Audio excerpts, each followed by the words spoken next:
say he would not be involved. You made a comment that there was a quid pro quo. Oh, I'm sorry. Yeah. Okay. You shouldn't be talking like that. Madigan and McClain are charged with bribery, racketeering, and official misconduct. Prosecutors may begin their cross-examination of Madigan on Monday. I'm Jim Talamonte. Governor Pritzker confirms he's planning to sign a bill that would take guns out of the hands of alleged domestic abusers in Illinois. The measure would require law enforcement to confiscate guns within 96 hours from those who have an order of protection granted against them. Experts and Second Amendment advocates say the amended bill fails to protect due process, maybe a violation of Supreme Court rulings. Mayor Brandon Johnson responding to Governor Pritzker's criticism that the mayor doesn't have good relationships in Springfield. The Speaker of the House, I've trusted my children, with these individuals. So, this ideal of my relationships in Springfield, I will just say that they predate my time as mayor. Johnson saying he has personal relationships with individuals that go far deeper than a political office. Now, the pair have been clashing recently over a proposed bill that would have heavily regulated hemp products in Illinois. Illinois lawmakers are beginning a new 2-year term. The General Assembly sworn in yesterday. Here's AM 560's Greg Bishop with the very latest from the state capitol. November's election for state house seats didn't change up the makeup of which party's in power. Democrats maintained supermajorities in both chambers. At a ceremony at the recently refurbished Illinois Senate chambers at the state capitol, State Senator Don Harmon was reelected to be the Senate president for another term. We're all in this together, and if you've read media clips or financial reports, it might be a tough year ahead. We will face stressful moments. So I am challenging myself and everyone here to be the better leaders of our state, to treat everyone with decency and respect. State Senator John Curran was reelected to be the Senate Minority Leader. We represent the geographic majority of this state, and we have a lot to offer. I'm Greg Bishop. Leadership in the Illinois House did not change. Chris Welch leading supermajority Democrats, Tony McCombie leading superminority GOP members. Legislators start the new General Assembly getting a bump in taxpayer-funded pay. They'll make a base pay of more than $93,000. The inauguration ceremonies in Springfield follow that tension-filled lame duck session, which saw Democrats clashing. Yesterday, Governor J.B. Pritzker drew comparisons between his leadership and President-elect Donald Trump in his policies. It says his administration has been in talks on how to deal with the future coming from Washington. We are doing the best that we can to try to predict the things that might happen, especially the things that would have the biggest negative impact on the people of the state of Illinois. In other news we're following, an investigation is underway after a plane crashed into a hangar at an airport in McHenry County. Meantime, an American Airlines aircraft clipped the tail of a United jet at O'Hare. The jets were taxiing on separate runways when the minor collision occurred. No injuries in either incident. Chicago taxpayers will fund the reopening of the Roseland Mental Health Clinic. Ribbon cutting was held yesterday at the Roseland Health Hub. Officials say the Far South Side Center will offer no-cost mental health and sexual health services to residents, regardless of insurance or immigration status. Authorities in the south suburbs say 3 were taken into custody after another Postal Service member, a letter carrier, was robbed at gunpoint Wednesday in Harvey. U.S. Department of Housing and Urban Development had representatives in Chicago Wednesday for funding residents impacted by natural disaster in 2023 and 2024. Outgoing HUD officials traveled to the city and presented checks not only to Cook County and the city of Chicago, but other suburbs impacted by major rain and flooding 2 years ago. Congress provided this funding to us in late December, really just a few weeks ago, and we turned it around immediately because we know you need it. And in a follow-up to a story we told you about earlier this week, Gary, Indiana police now say they have a Gary resident in custody who was trying to sell his vehicle and searching for police codes after claiming he struck a deer, all tied to a teen girl's deadly hit-and-run accident Saturday. These are court documents that say Akil Ward has been charged with leaving the scene of an accident resulting in a death following an investigation. Connor Bedard, a goal and a helper as the Blackhawks beat Colorado 3-1. Yeah, that's what we're trying to do. It's, kind of stack them up and get, a few wins in a row. And, we had a win against Montreal, who was a, team that was, really hot and playing really well. And then, we had a tough on the next game. So, obviously we got to be happy with the win tonight, but, see areas we can improve and, try to get on a roll. After a Frank Nazar goal, Bedard scored his 11th of the season to put the game away in the third. Zach Levine, 31, but the Bulls were hammered in a 129-113 road loss to Indiana. Number 5, Notre Dame. The Fighting Irish will try to earn their spot in the national championship game of college football when they go up against Penn State tonight. College hoops, the number 15 Fighting Illini are a runaway train right now. 5-game win streak following a rout of Penn State at Assembly Hall, 91-52. They led 45-21 at halftime. Illinois improving to 4-1 in Big Ten play. In other college hoops, last night DePaul lost to Seton Hall. Loyola beat LaSalle. Bradley fell to Drake, and Illinois State went down against Evansville. The news, a service of Rasmussen University. They offer a full suite of nursing programs, from pre-licensure to doctoral, online and on campus. Programs vary by campus. Learn more at rasmussen.edu/Illinois. 5:09. A check of traffic and weather on the way next on AM 560. Mike Gallagher is honest with himself. I hate how much I enjoyed watching Kamala Harris certify her own defeat. I'm not proud of myself. My wife used to say, Gallagher, you are a little man. And I am. I'm just petty. I'm petty and maybe mean-spirited. The Mike Gallagher Show, weekdays at 9, right before Dennis Prager at 11 on AM 560. The Answer. When you're hiring, have you ever felt like you're missing out on meeting great candidates? It seems impossible to find them. Well, they're not hard to find when you know where to go. ZipRecruiter. ZipRecruiter helps 10 million people with their job search every day. And because these people are actively looking for jobs just like yours, it's easy to find the right person right away. Try ZipRecruiter for free at ZipRecruiter.com/free. That's ZipRecruiter.com/free. If you're self-employed and purchase your own health insurance, I have some great news. From now until January 15th, the health insurance exchanges are open again. And even if you've never qualified for a health insurance subsidy before, you most likely will now. The American Rescue Plan expanded subsidy eligibility to millions of Americans who have never qualified before, even to those with high income levels. And this year, you can purchase a PPO policy, which includes access to Northwestern Medical Group. Employers who provide small group coverage also have new options, and so do seniors looking for Medicare supplement coverage. Call me. I can help. If you're tired of calling a bureaucrat at an 800 number to help you navigate Obamacare, then you need a local expert on your side. C. Stephen Tucker from HealthInsuranceMentors.com is someone I know and trust. He's a 30-year licensed broker who's been educating our listeners for more than 10 years. Steve, how can our listeners get in touch with you? Thanks, Dan. They can visit healthinsurancementors.com or call me directly at 630-674-1551. 630-674-1551. Attention American homeowners, you're under attack. Your home and equity could be vulnerable to cyber thieves. There's only one company that completely stops them, and that company is Equity Protect. Equity Protect prevents any attempts to steal your home, equity, and ownership 24/7.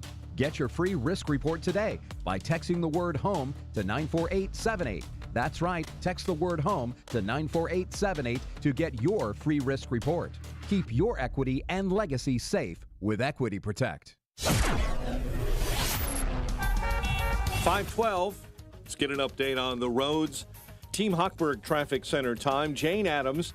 The cash lanes are closed eastbound on the off-ramp to the Elgin Toll Plaza due to an overturned semi. Some major injuries involved. Lots of emergency equipment there early this morning. An accident, Route 53. 2 left lanes are blocked. Southbound side, right at Euclid. Chicago's Morning Answer with Dan and Amy starts next. AM 560 Weather Center forecast and the latest with AccuWeather's Steve Williams. Sunny to partly cloudy today, the high at 29. I want to make a few increasing brief cloudiness, comments snow about in the the president overnight elect. tonight. Little to no accumulation, low 23. A bit of snow into the early afternoon. Tomorrow could pick up about an inch, the high 30. I'm Steve Williams on AM 560. The Answer. Partly cloudy and 15 at O'Hare, 18 Midway, 8 in Aurora, 3 in Waukegan. Your next news update, 5:30. Chicago's Morning Answer starts next on AM 560, The Answer. A large retail store just canceled a huge order, leaving MyPillow with a ton of extra MyPillows. But you know what? That's their loss and your gain. For the first time ever, you'll get a standard classic MyPillow for wholesale prices, only $14.88. But it gets even better. For a limited time, they're going to offer their entire classic collection at wholesale prices. Get queen-size MyPillows for just $18.88. Upgrade to king size for only $1 more. Get the body pillows for $29.88 and multi-use MyPillows for only $9.88. So go to MyPillow.com and use promo code LIBERTY or call 800-489-0201 to take advantage of wholesale pricing for the first time ever and receive free shipping on orders over $75. That's right. Get the standard MyPillow for only $14.88. They have never been offered this low before. They're limited quantities at this price, so the limit is going to be 10, and once they're gone, they're gone. So go to MyPillow.com or call 800-489-0201 and use promo code LIBERTY to get the standard MyPillow for only $14.88, the lowest price ever. Always still look at myself as a high-performing athlete, even at 40 years old. And so I want to go able to run and run fast and do things that I could 15 and 20 years ago. And it was getting to the point where the pain was starting to limit that. Pain attacks people from all walks of life, not just former professional athletes like Bobby Carpenter. That's where QC Kinetics non-surgical treatment steps in. And now that the pain is gone, I've been able to go and do the stuff that I love and run fast and run sprints and try to get back to where I was. QC Kinetics regenerative treatments use your body's own healing properties to deliver long-term relief without surgery. Now, being able to go and work out and do the stuff that I want to do and challenge my body, it's made me a better person, a more pleasant person to be around. Don't wait. Call QC Kinetics for your free consultation today. QC Kinetics. Call QC Kinetics, 312-809-5955. That's 312-809-5955. 312-809-5955. If you own or run a business and you listen to AM 560, you might not realize that the conservative programming that you enjoy is supported by advertisers. Our loyal listeners love to do business with the advertisers they hear every day on AM 560. Now, it probably won't surprise you that there are some businesses who avoid advertising with us because they don't like what we do here. And that's okay, because our audience wants to support businesses that support what we do and think like we think. We would love to have you join the list of successful companies who are already reaching new, like-minded customers. Most AM 560 advertisers have been here for years for one simple reason: they get results. Join our efforts to make a difference in the lives of our listeners who are passionate about supporting our great family of AM 560 advertisers. To learn more, just visit 560theanswer.com/advertise. That's 560theanswer.com/advertise. Why pay more for prescriptions? Stop overpaying and start saving with SingleCare. It's easy. Find your prescription on singlecare.com, show the coupon at the pharmacy, and start saving. SingleCare works at pharmacies nationwide and is completely free to use, whether you have insurance or not. So the next time you fill a prescription, check SingleCare to make sure you're getting the best price. Take control of your prescription costs. Go to singlecare.com or download the free app today. The new year means new health goals, not just for your body, but your finances too. Your personal info is in so many places that are outside of your control. It only takes one mistake, and not even your mistake, to expose you to identity theft and lost funds. If your identity's stolen, LifeLock's restoration specialist will fix it, guaranteed, or your subscription money back, and resolve to make identity, health, and wealth part of your New Year's goals with LifeLock. Visit LifeLock.com and save up to 40% off your first year with promo code CLAY. Terms apply. Portions of the following show may be pre-recorded. Now, from the Signature Bank Studios. This is Chicago's Morning Answer with Dan Proft and Amy Jacobson on AM 560. The Answer.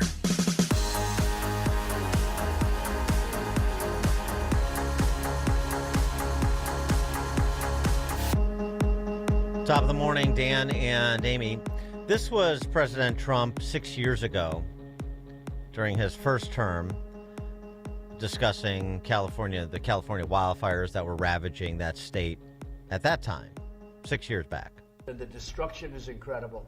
So I think California ought to get their act together and clean up their forests and manage their forests because it's disgraceful. What's happening should never happen. I go all over the country and I meet with governors. The first thing they say is there's no reason for forest fires like that in California.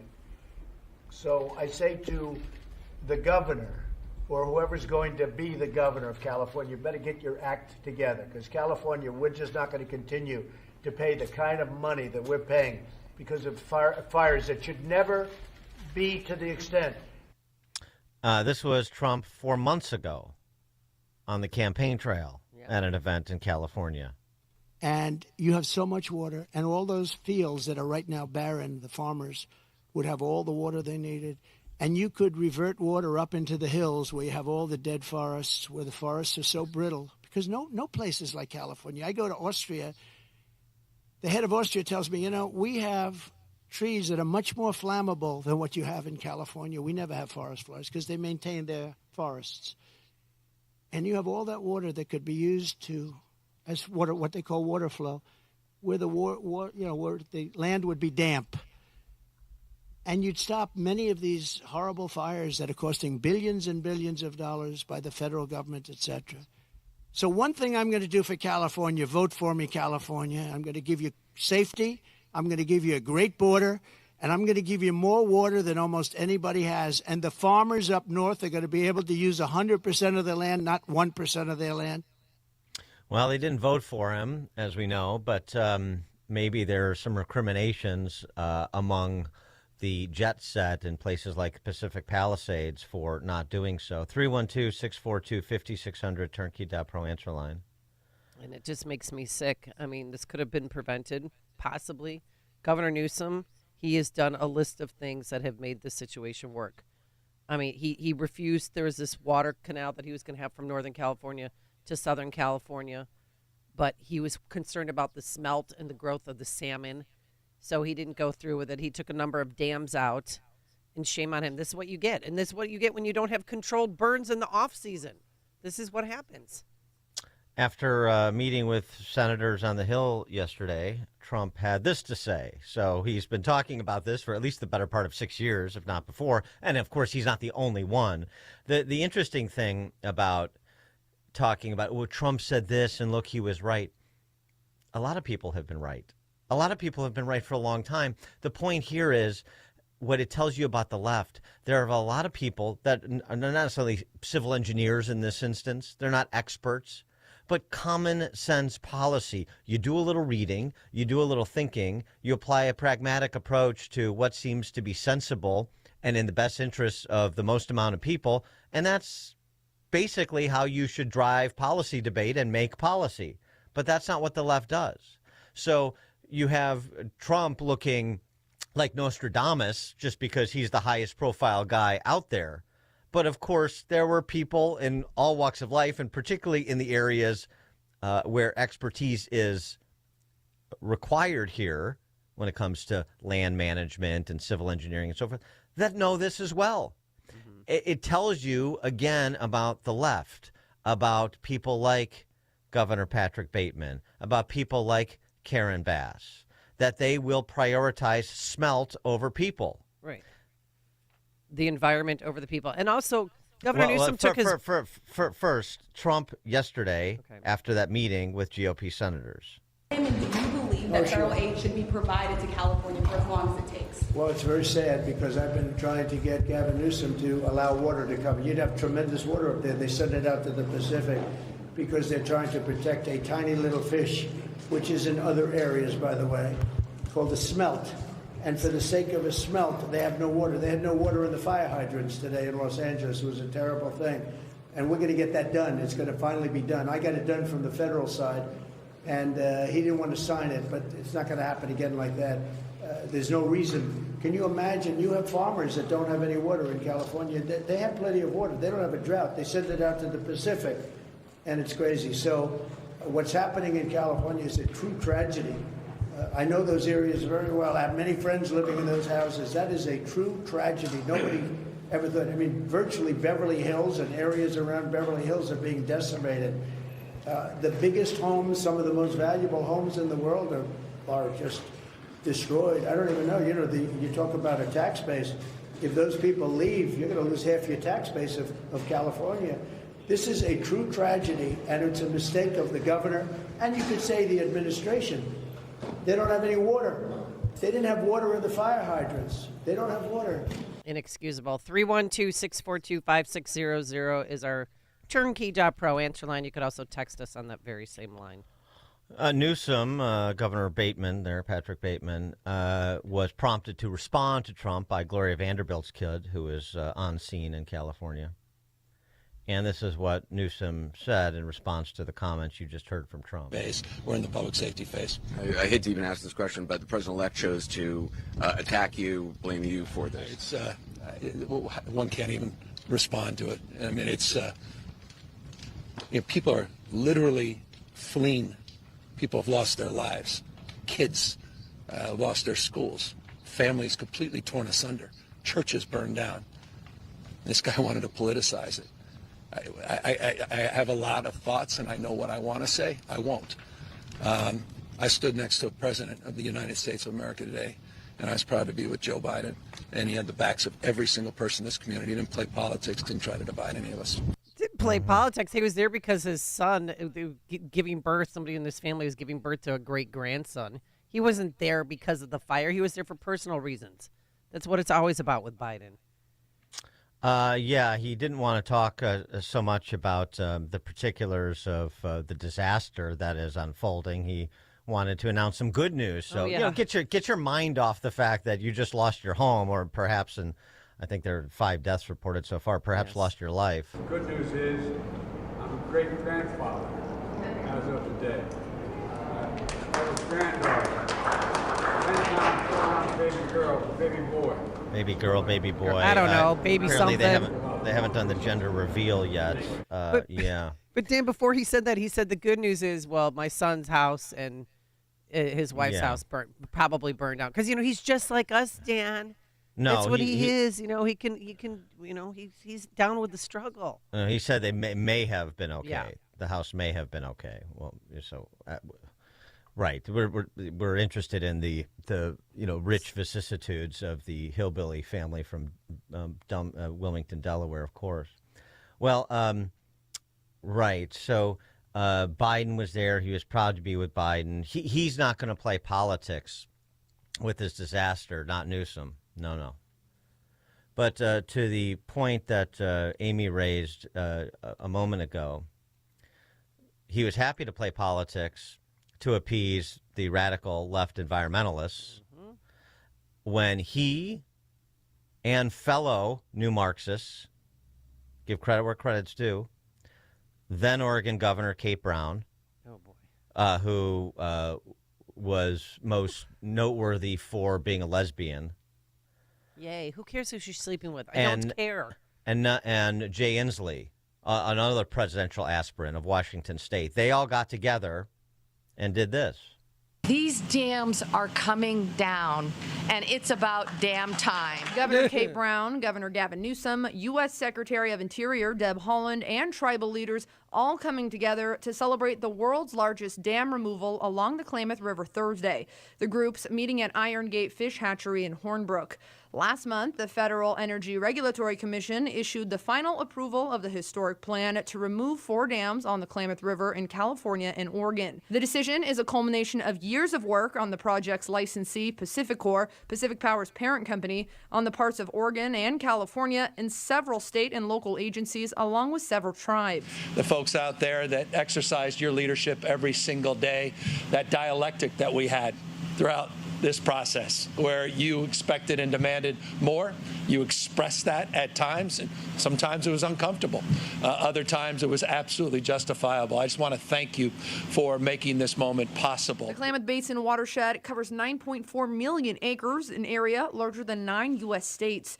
Leaders of the Klamath, Yurok, and Karuk tribes attended Thursday. The tribes say the project will revitalize nearly 400 miles of the Klamath River and its tributaries, hoping to help restore river health and fish populations. I misspoke. Jay Inslee, Washington State, not involved, but Kate Brown and Gavin Newsom, and this largest dam removal in U.S. history. And then we have the situation in California amidst these wildfires, where apparently the reservoirs don't have the requisite water such that the hydrants are operable in places where they need to be. And this has been now well documented, including by MSNBC. So, yeah, I mean. Well, now it's real. There's no water in the fire hydrants, Dan. So take it from MSNBC because this is a statement against political interests. They're there to flack for Newsom and Bass, and they're not doing it. We saw an apartment building engulfed in flames. I saw the fire engine pull up this afternoon. A fire captain have one of his firefighters attach a hose to a hydrant, and that hose didn't fill up, Alex. And I asked the captain, out of every 10 hydrants you attach to today, on average, how many are you getting full water from? He says little to none. And it was at that point that really the whole crew stopped, looked up at this apartment building, and they realized there was nothing they could do except watch it burn, try and get people out. I mean, 5 people are dead from the Eaton fire, which is in Pasadena. 130,000 have been ordered to evacuate. And we still don't know how much is, if the fire is controlled at all. Carl in Northlake, you're on Chicago's Morning Answer. I don't want to politicize things, but the mayor of L.A. is just brilliant with her foresight. She took $17 million away from fire protection and put it towards homeless because she knew these fires were going to make people homeless. Now, that is some forward thinking. Go Democrats. And to help illegals, Thanks, too. Don't Carl. forget that. I mean, that $17.6 million that you took away, yes, some of it went to help illegals. And people are finally, what? You think this is finally going to wake them up, Dan? Well, Adam Carolla has a comment on that, which we'll get to after the news. But first, Lewis in Brenham, Texas. Good morning, Dan. Good morning, Amy. How are you guys doing this morning? Good. I lived in Camp. I was a Marine at Camp Pendleton for 10 years, and you'd be surprised on how many fires are actually going on every year. Unfortunately, not all of them get publicized, but a lot of them have caused a lot of damage and a lot of deaths, and it just goes to show that, they are fully aware this isn't something new, and they have had plenty of time to correct this, but they haven't. They continue to let it go on, and Dan, you made the point about, pretty much their own agendas and their own family. I mean, from the left, it happens all the time out there, unfortunately. You just see it all the time. And I had a personal issue with my daughter had passed away recently, and I tried reaching out to the administration of the left for the death of my daughter. And pretty much I was told that they wouldn't help me kind of wait for the new people to come in the city administration. I'm sorry to hear about your daughter. Yeah, condolences on the passing of your daughter. Thanks for the call, Lewis. Coming up at 5:38, we'll continue on this topic, take more of your calls. We have yet to hear from Karen Bass. Actually, everyone has yet to hear from Karen Bass, the mayor of L.A., and I want to get to that Adam Carolla perspective I just referenced. It's a good one, 5:38. But first, let's stop into the newsroom. Here is Mike Scott. 14 degrees, chilly conditions around the area, some single digits in our morning forecast. It's been another night of anxiety and uncertainty for those in the area of raging wildfires in and around Los Angeles. City Councilwoman Tracy Park represents the 11th district, which includes the Pacific Palisades. What I am looking at are apocalyptic scenes in every direction, and it's still going to be some days ahead until we can even begin to get our heads around the scope and the scale of the loss. At least 6 wildfires are burning in the Palisades, fire laying waste to over 17,000 acres. President-elect Donald Trump blamed California's priorities of fish over taxpayers and homes. Because they're trying to protect a tiny little fish, which is in other areas, by the way, called a smelt. And for the sake of a smelt, they have no water. They had no water in the fire hydrants today in Los Angeles. It was a terrible thing. The Eaton fire, meanwhile, has charred over 10,000 acres. 5 have lost their lives. Today is a national day of mourning for the life of Jimmy Carter. State funeral for the 39th president will be held today at the Washington National Cathedral. President Biden expected to deliver a eulogy. No mail will be delivered nationwide. Schools in cities from Texas to Georgia are shutting down in anticipation of freezing rain and snow forecast for much of the southern U.S. The severe weather is expected to cross a stretch from New Mexico to Alabama this morning. National Weather Service says the heaviest snowfall in parts of Louisiana, Mississippi, Oklahoma, and Texas. A tentative deal has been reached to avoid a major strike that would have shut down East Coast and Gulf Coast ports next week. Port terminal operators and the Longshoremen's Union reaching a deal Wednesday night. Michael Madigan on the witness stand in his second day of testimony yesterday at the Dirksen Federal Building. Governor J.B. Pritzker confirms he will plan to sign a bill that would take guns out of the hands of alleged domestic abusers in Illinois. The measure would require law enforcement to confiscate guns within 96 hours from those who have an order of protection granted against them. Mayor Brandon Johnson responding to Governor Pritzker's criticism that the mayor does not have good, solid relationships in Springfield. The Speaker of the House, I've trusted my children, with these individuals. So, this ideal of my relationships in Springfield, I will just say that they predate my time as mayor. Illinois lawmakers do begin a new 2-year term. A new Illinois General Assembly was sworn in yesterday. An investigation is underway after a plane crashed into a hangar at an airport in McHenry County. Also, an American Airlines aircraft clipped the tail of a United jet at O'Hare. No injuries in either incident. Connor Bedard, a goal and a helper as the Blackhawks beat Colorado 3-1 at the UC. The Bulls hammered in a road loss to Indiana, 129-113. Fighting Illini continue to pound out Big Ten wins, blowing out Penn State at Assembly Hall, 91-52. The news, a service of Salem Surround, a local digital marketing agency providing high-performing digital solutions to surround your target audience. Go to surroundchicago.com today. A check of traffic and weather on the way next on AM 560. Dr. Sebastian Gorka says we're watching the master. I'm going to ask him right now, would you make it $200 million? And said, how perfect is that? You've got the guy right next to you. He's just committed $100 billion. Hey, dude, you want to double it? That is the perfection. America First with Dr. Sebastian Gorka. Afternoons at 3, right before Sean Thompson at 4 on AM 560. The Answer. Salem News Channel is America's fastest growing conservative TV network. It's an absolute crazy day. Home to the largest lineup of free speech champions anywhere. Delivering in-depth insight and unapologetic opinion on today's biggest news stories. Americans aren't going to put up with this anymore. SNC brings you the news that matters, told with integrity and clarity. Watch Salem News Channel free 24/7 on your television. Stream now on Pluto TV. Hi, this is Carl Amari. I'm Lisa Wolf. Join us every Saturday night beginning at 8 p.m. for all things entertainment on Hollywood 360. If you love classic radio shows, The Shadow, Jack Benny, The Lone Ranger, Dragnet, Gunsmoke, and many more, we have them for you on Hollywood 360. We'll also present trivia contests with prizes, showbiz news, celebrity interviews, games, and movie reviews. So don't miss Hollywood 360 every Saturday night beginning at 8 p.m. on AM 560, The Answer. This is Sean Thompson. When you go on vacation, does it make sense to have somebody else pack for you? Of course not. The same can be said for your retirement. Your 401k could be packed with things you don't know about or even need.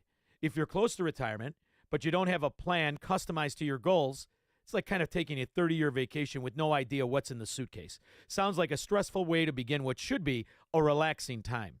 Tom Fortino at Alpha Wealth Group can help you unpack your savings and build a plan to reduce future taxes, address Social Security and health care, and a whole lot more, all with a clear, defined income strategy. Call the Alpha Wealth Group at 630-934-1855. Ask for the complimentary retirement plan. That's 630-934-1855 or online at alphawealthgroup.com. And listen to the Alpha Wealth Hour Saturday mornings at 9 a.m.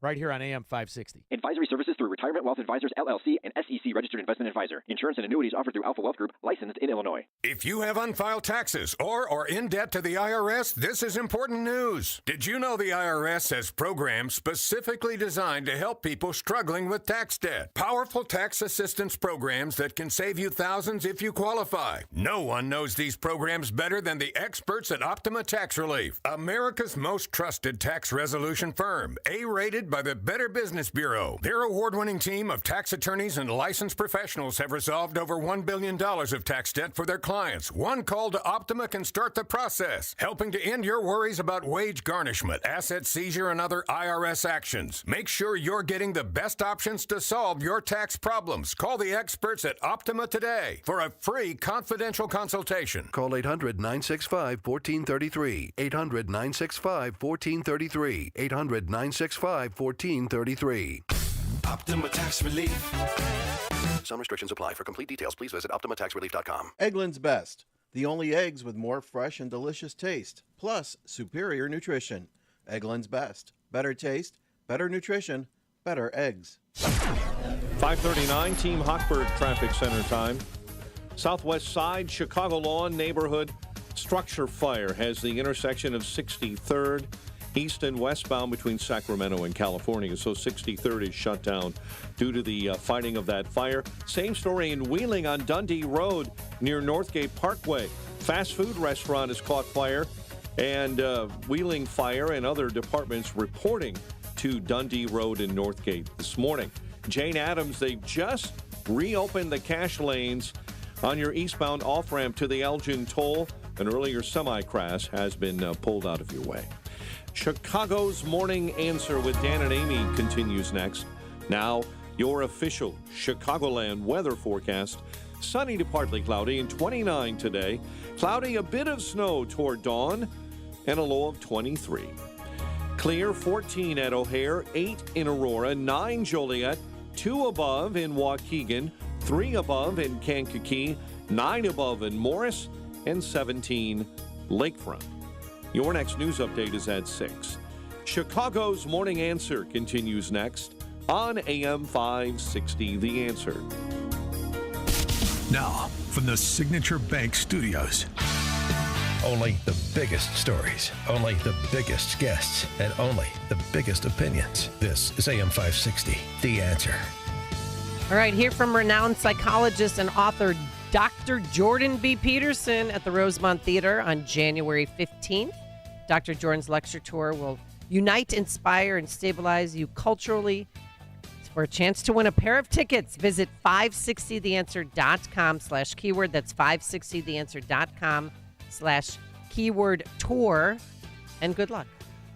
An actual doctor, which is why we used the term Dr. Jordan Peterson, unlike Dr. Joe Biden, not a doctor. Who's now a great-grandma this morning. Yay, all these people have lost their lives and their homes, their schools, their churches. But, hey, we're grandparents now. Yippity. Great-grandparents. Great-grandparents. We're talking about the California wildfires ravaging many communities, tens of thousands of people displaced, 5 people who have reportedly lost their lives. And, of course, this story, as it's unfolding, has all the earmarks of big blue state and big blue city governance, which is to turn a natural disaster into something that is exponentially more catastrophic than it had to be because of the policies that preceded the event. Rick Caruso is a billionaire real estate developer. He ran against Karen Bass for mayor. They were in the runoff last go-around. Narrowly lost. We thought that might be one of those moments that I talk about where at some point in some big blue city that is become ungovernable, become a walking contradiction in almost every respect of public policy, somebody's going to break through. We may have it happening in New York right now with Eric Adams' turn to Trump. We almost had it with Rick Caruso in L.A., but L.A. residents chose Karen Bass instead. Rick Caruso offered a response. My heart goes out, obviously, to the people with their homes, and I'm watching the small businesses around us go up in flames. This is people's livelihoods, so it's devastating. But what is most concerning to me is our first responders and our firefighters who are trying to battle this. There's no water in the Palisades. There's no water coming out of the fire hydrants. This is an absolute mismanagement by the city. It's not the firefighters' fault, but it's by the city.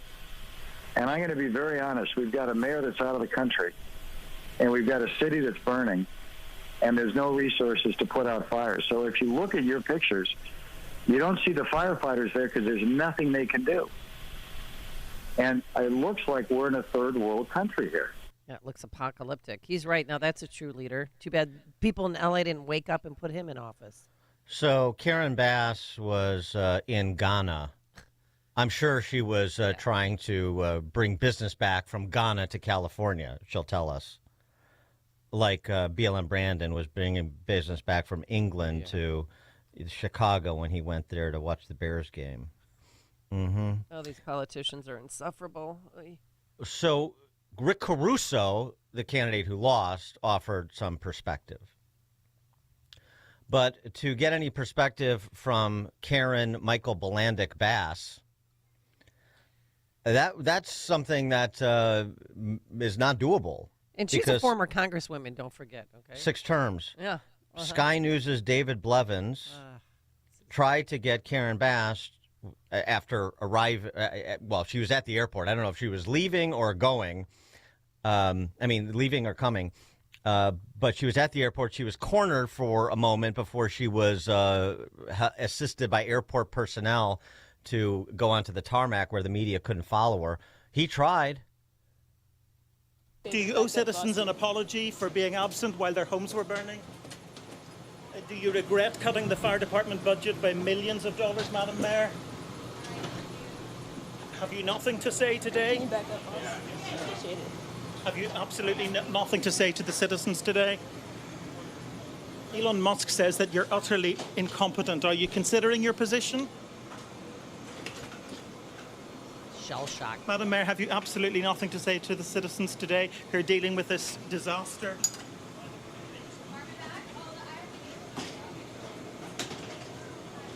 No apology for them? Do you think you should have been visiting Ghana while this was unfolding back home?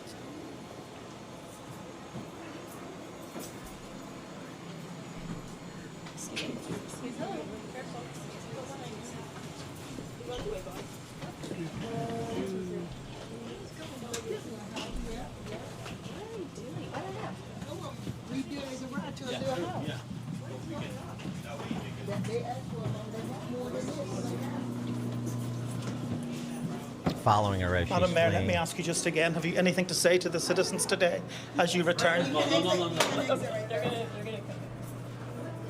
Ma'am, hold on 1 second. Madam Mayor, just a few words for the citizens today as you return to deal with the catastrophe. Can you take this down? And she's gone. I'm telling you, that video, you have to see the video. You can appreciate the audio that she's just standing there, imperious to the questions that are being asked. But the opportunity, she doesn't take the opportunity to address what's going on in the city over which she presides as mayor. Amid the devastation. What are we doing? Well, here's what we know. Here's what we're going to do. I've got a meeting with the brass to game plan. We're looking into this, or we're deploying that. Nothing. Crickets. To watch her being asked basic questions, just like, hey, do you want to say anything, over and over again, and for her to say nothing in this moment, I mean, that is Bolandic on steroids. She had 2 minutes and 41 seconds, and she didn't say a word. So a political leader who's out of the country, another political leader who makes it all about himself, that's Biden, and then Newsom, who just isn't doing his job. That's a lethal combination right there. Here, Adam Carolla, in reaction to this, that video of Bass, that interview you just heard, or lack of interview, that went viral. That was going to be her little bighorn. Mm-hmm. That is not something that she is going to be able to extricate herself from, in my view, and that's Adam Carolla's view too. I'm not as optimistic necessarily as he is, but those moments are what precipitate change and people doing things they've never done before. Carolla. Here's what's going to happen. Let me just give you guys a little primer of what's going to happen. You know how Bill Maher seems real conservative now when he's like arguing with Jane Fonda about regulations, too many regulations, like strangling everything? Because remember, when Bill Maher tried to put solar in his house in Beverly Hills, that's when he turned against the government, because he saw what the government and the overreach of government and overregulation does. He got strangled. It took him 3 years to build a solar shack. He had a whole countdown on his show, day 1,000 since I've got my permit for my solar. He turned. Okay. The people who live in Malibu, who live in Santa Monica, who live in the Palisades, those are some of the most progressive blue voters in the world, or in the United States. They are a bastion of blue. So what those guys did is, all the people in the Palisades, I checked it out. It's about 80% blue, 80% progressive, 80% Democrat. Now, these are all sitting around crying about Karen Bass, water pressure, how come the forest wasn't cleared of all the brush, what's happening with the infrastructure. You guys all voted for Karen Bass, the mayor of Los Angeles. You all voted for Gavin Newsom. And now you f***ing get what you get.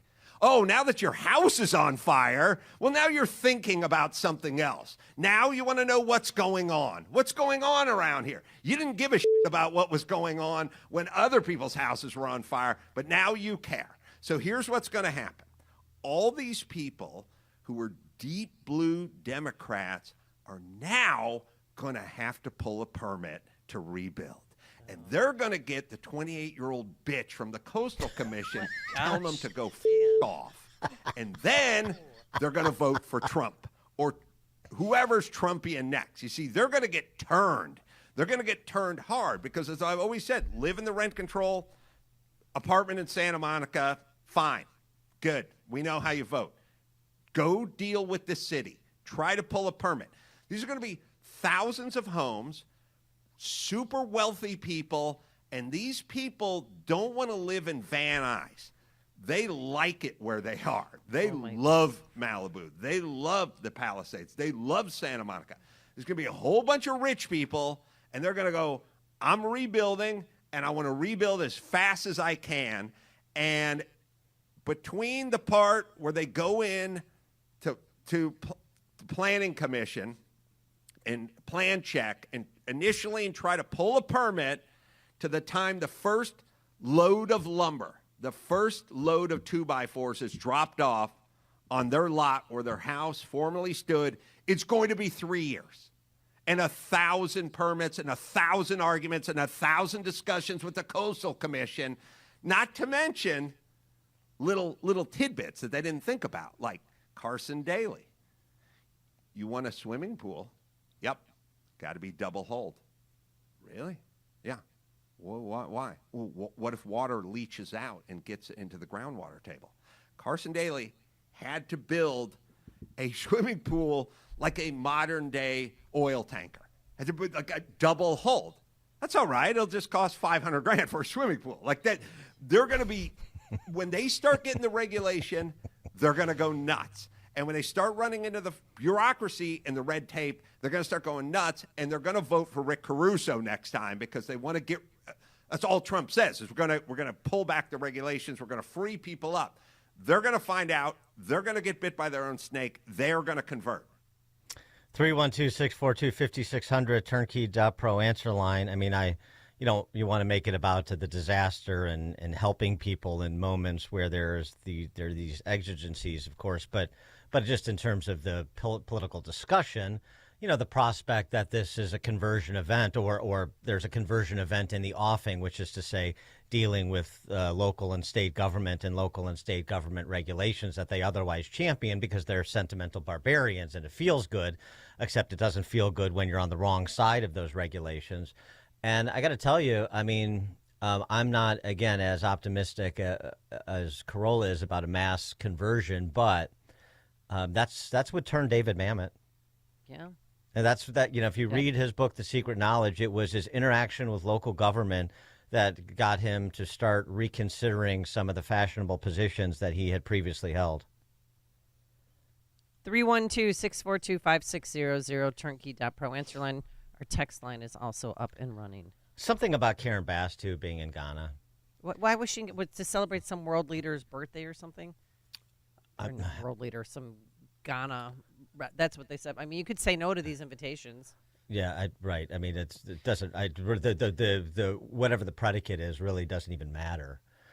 What matters is what it tells you about these politicians, particularly on the left, but not exclusively.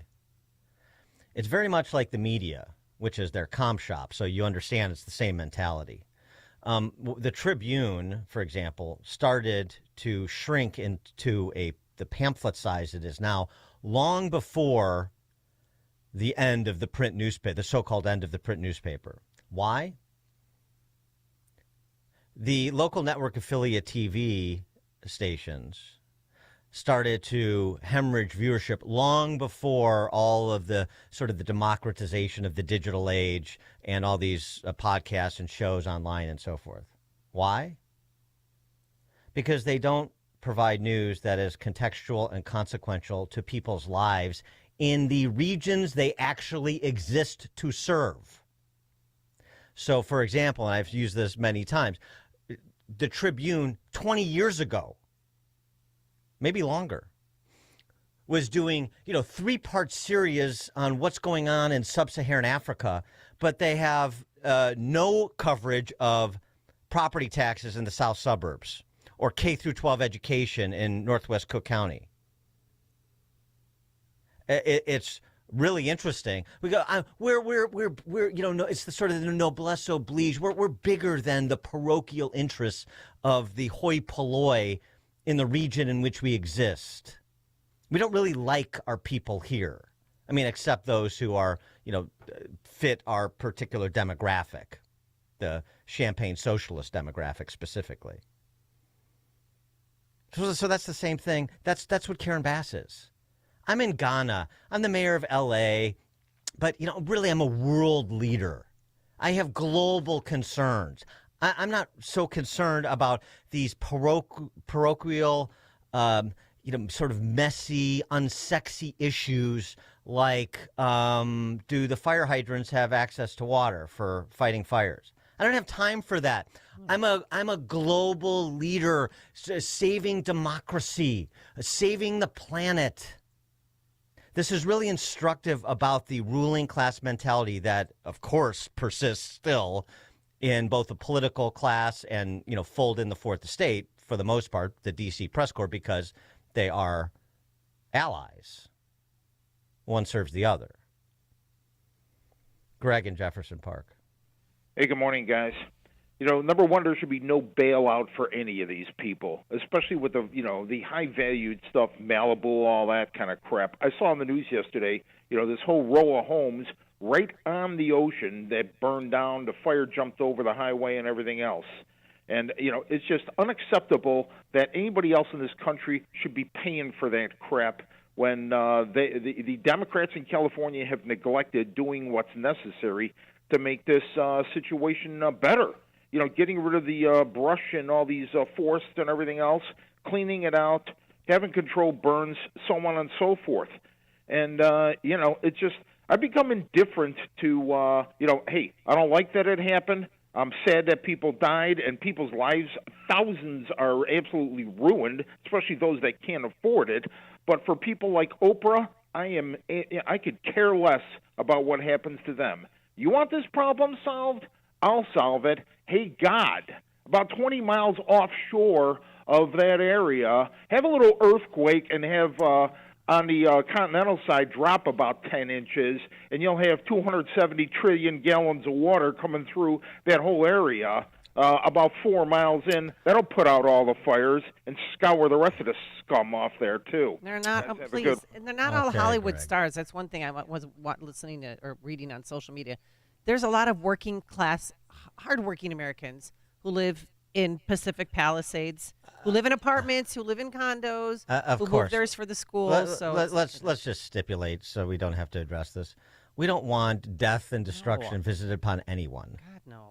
So, I mean, it's you all just have family and friends there, please. It's basic, of course. We're not sort of the small-minded Philistines that root for our political opponents to be hurt or killed. That's what the left does. And actually, some Missouri professor did that to James Woods online, say, karma. James Woods lost his house in Pacific Palisades. She called that karma. We're not those people. Hey. Bill in LaSalle County. Hey, thanks for taking my call. I think Karen Bass just had her "I'm buying shrimp" moment. I like the Bolandic reference better. Snow? Okay. What's snow? I don't see any snow. Yeah, the blizzard of 79 did him in. The wildfires of 25 may do Karen Bass, and hopefully they will politically, so you get better political leadership and we can move off of these idiotic approaches to important things like land management and, by extension, public safety. Coming up at 6:06, we've got another angle on the California wildfires we have to get to, and that is what the fire department in the city has been concentrating on when they weren't concentrating on fire prevention and preparedness. 6:06. But now let's head into that newsroom. Here is Mike Scott. Parents of a local charter school on the Northwest Side will try and fight its closure. The Highland Park July 4 parade shooting suspect is apparently expected to appear in court today. And some men charged in a deadly carjacking in Milwaukee are now tied to stealing Jaguars and Land Rovers there. WIND Chicago News Time, 6 o'clock. 5 wildfires keep scorching the Los Angeles area where 5 people are dead. I'm Dave Anthony, Fox News. This is insane. I mean, I've lived in LA since 2010. I've never seen a fire like this before. This is probably the craziest thing I've ever seen in my life. Tens of thousands of people have evacuated. Many have no home to go back to. Fox's William LaJeunesse among the smoky ruins in Pacific Palisades where that fire still burns out of control. This, of course, is the worst hit. A lot of celebrities here, all up and down here in daylight you're going to be able to see it's all destroyed. All of these, about 1,000 homes and businesses in the Palisades, all destroyed. A lot of Malibu is gone, too, and other communities around L.A. One of the other fires also burned down 1,000 other homes and buildings, but today things might get better. With the winds down and the helicopters up and almost double the number of firefighters, it's making a difference. President-elect Trump blames the wildfire disaster on Governor Gavin Newsom, calling for him to resign. One can't even respond to it. Newsom, a Democrat, tells CNN he won't get political. People have lost their lives. Kids lost their schools. Families completely torn asunder. Now, the Trump blame revolves around water to fight the fires. This is a true tragedy, and it's a mistake of the governor, and you could say the administration. So Trump's referring to a 2020 memorandum he signed meant to bring more water to Los Angeles and other parts of the state. But California said it wasn't scientifically justified and sued to block it for concerns about endangered species. Fox's Nate Foy near the Trump estate in West Palm Beach, Florida. Last night, President-elect Trump met with Republican senators, trying to figure a legislative roadmap for his agenda. As for whether it's in one bill or two, Trump said, it doesn't matter. The end result is to say, we're going to get something done that's going to be reducing taxes and creating a lot of jobs. He also wants border security as part of all that. There's no more paying respects at the Capitol to former President Jimmy Carter, who is lying in state. His casket will be moved this hour for a funeral later this morning at the National Cathedral. America's listening to Fox News. 6:02 on AM 560. The Answer. Good morning. I'm Mike Scott. Parents of students at a charter school on the Northwest Side are trying to fight its closure. School leaders voted last night to close the Aspira Haugen Middle School because of insufficient funding. Charter school is funded by CPS. Enrollment was once as high as 800. but has recently fallen to 83. Highland Park July 4 parade shooting suspect expected to appear in Lake County Court this morning. The suspect, Robert Cremo III, faces 7 counts of first-degree murder and dozens of other charges related to the 2002 mass shooting.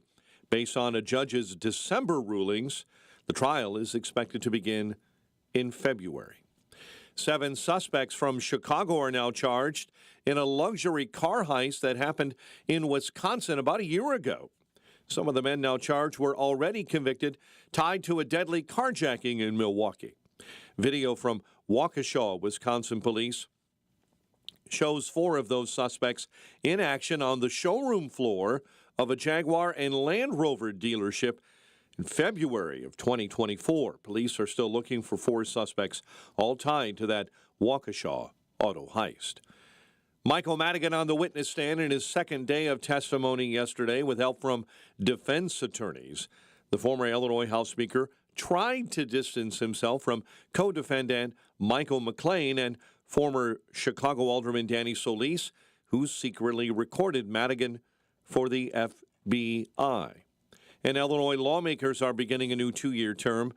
The Illinois General Assembly was sworn in yesterday in separate ceremonies in the House and Senate. Chicago sports, Connor Bedard, a goal and a helper in a Blackhawks win over Colorado 3-1. Zach LaVine 31, but the Bulls were hammered by Indiana on the road 129-113. College hoops, the Fighting Illini on a 5-game win streak following a rout of Penn State at Assembly Hall 91-52. In other college hoops last night, DePaul lost to Seton Hall. Loyola beat LaSalle. Bradley fell to Drake.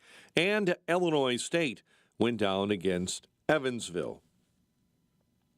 The news, a service of Valdecast Windows for the discerning homeowner looking for high-quality and professional-level window replacement service. Contact Valdecast Windows, your award-winning Platinum Elite Pella-certified contractor, Valdecast.com. A check of traffic and weather on the way next on AM 560. Larry Elder is stunned by the numbers. Check this latest poll result. 41% of young Americans say killing of the United Healthcare CEO was, quote, acceptable, close quote. I kid you not. So you're unhappy with rising healthcare costs, and that's what you want?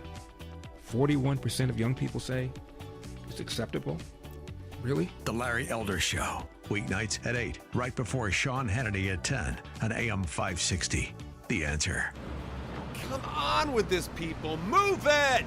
Did you really think you could make that company deliver yourself? Oh, I cannot handle any more traffic. You could be getting much more done at your place of business. I've wasted 45 minutes and now this place is gonna close. Time is money. Let Quick Delivery Service take on the traffic hassle for you. They'll deliver almost anything, from large pallets of materials to important documents, or both. No forms, no labels, no scanning. Just tell Quick Delivery Service where it's going, they'll pick it up, and get it to your destination quickly. Your cargo delivery is tracked in real time with GPS. Notifications are delivered right to your inbox. Visit QuickDelivery.com. That's QuickDelivery.com. Or you can deliver like this. Seriously, another train? Or get your delivery there on time with QuickDelivery.com. Or call 847-534-2244. 847-534-2244. This month and every month, we remember the over 66 million babies whose lives have been senselessly sacrificed on the altar of abortion. Surely, the left doesn't understand the repercussions of a land that takes the blood of the innocent, and that should only motivate us more to save more babies and their moms. Preborn is a network of clinics, and they fight every day to save more babies and more moms. To date, they've rescued over 300,000 babies' lives by introducing a mom to her child on an ultrasound. That baby's chance at life doubles. Preborn showers moms and babies with God's love and assistance for up to 2 years. So when they shout abortion, we shout life. Let's save more babies this year than last. One ultrasound is just $28, and only $140 will help rescue 5 babies. All of the gifts are tax deductible. So donate securely. Dial pound 250, say the keyword baby. That's pound 250, keyword baby. Or go to preborn.com/Beck. Preborn.com/Beck. Sponsored by Preborn. This is Carol Platt-Liebau for townhall.com. Chief Justice John Roberts has just issued his annual report on the federal judiciary. In it, he warned that officials from across the political spectrum have shown disregard for federal court rulings. In fact, both sides aren't equally guilty. President Trump has been critical of some Supreme Court cases and federal court judges, but he's never defied a Supreme Court case. Joe Biden has. The court struck down his student loan forgiveness program, but he went ahead anyway, and even boasted about it. Biden also attacked the Supreme Court in a State of the Union address. He then stood by as his Justice Department refused to protect justices from assassination attempts after they overturned Roe v. Wade. Perhaps the Chief Justice wanted to sound even-handed, but Donald Trump has abided by all Supreme Court decisions and has never attacked the court's institutional integrity. The distinction matters.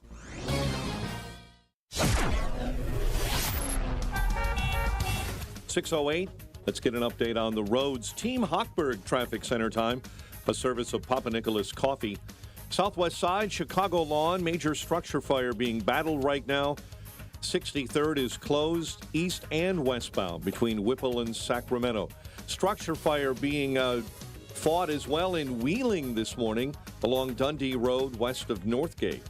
In Alsip, report of an accident, Pulaski and 120th. We've got slowdowns on the Kennedy coming inbound, Addison to Sacramento, and delays on the Stevenson inbound between Cicero and Kedzie. Papa Nicholas Coffee is a Chicagoland tradition for over 5 generations, combining heritage and innovation in every cup. Choose Papa Nicholas Coffee because great coffee is their family tradition. PapaNicholas.com. Chicago's Morning Answer with Dan and Amy continues next. Now, your official Chicagoland weather forecast with Steve Williams. Sunny to partly cloudy today, the high at 29. Increasing cloudiness, snow in the overnight tonight. Little to no accumulation, low 23. A bit of snow into the early afternoon. Tomorrow could pick up about an inch, the high 30. I'm Steve Williams on AM 560. The Answer. 14 at O'Hare, 8 above. Clear skies in Aurora, 9 above in Joliet, 2 above in Waukegan, 3 above in Kankakee. Your next news update, 6:30. Chicago's Morning Answer continues next on AM 560, The Answer. Now, from the Signature Bank Studios, this is Chicago's Morning Answer with Dan Proft and Amy Jacobson on AM 560, The Answer.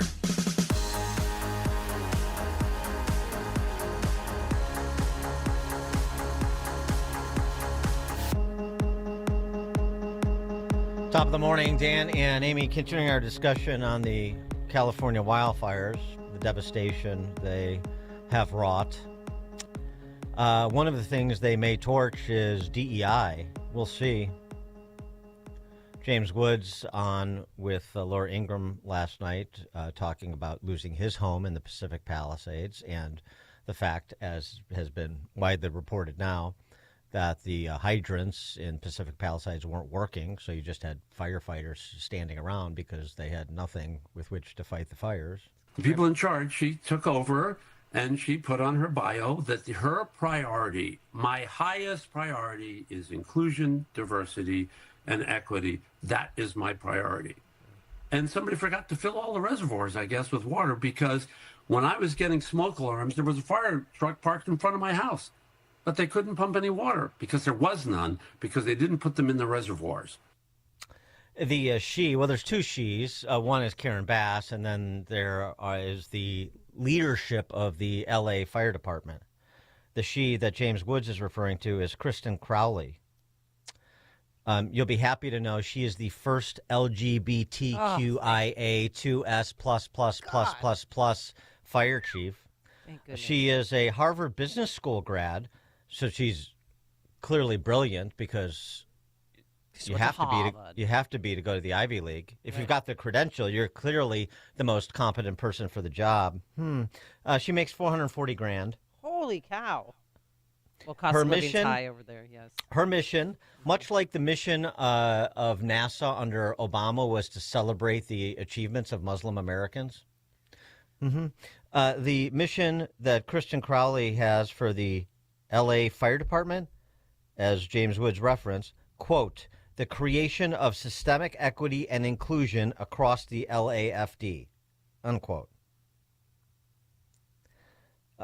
Kristen Crowley was, of course, feted by the network affiliates in L.A., the comm shop for that party.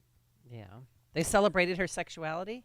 They celebrated her ascension to being the first LGBTQIA2S+++++ fire chief in L.A. I'm super inspired. She took time out of her already busy schedule to tell us about her vision for the department's future, one that includes a 3-year strategic plan to increase diversity. People ask me, well, what number are you looking for? I said, I'm not looking for a number. It's never enough. Out of 3,300 city firefighters, only 115 are women right now. She's already looking at ways to change that. She's quick to point out that doing so has a greater purpose, attracting the best and brightest for the job. They feel included, they feel valued, and they feel part of a cohesive team. The chief also checks another box when it comes to inclusivity and diversity at this department.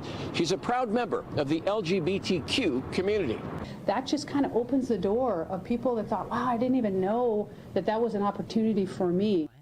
Right. Gay people didn't know they could be a firefighter until Kristen Crowley was appointed 5 minutes ago. I had no idea. 312-642-5600, turnkey.pro answer line. NPR story from June of 2023.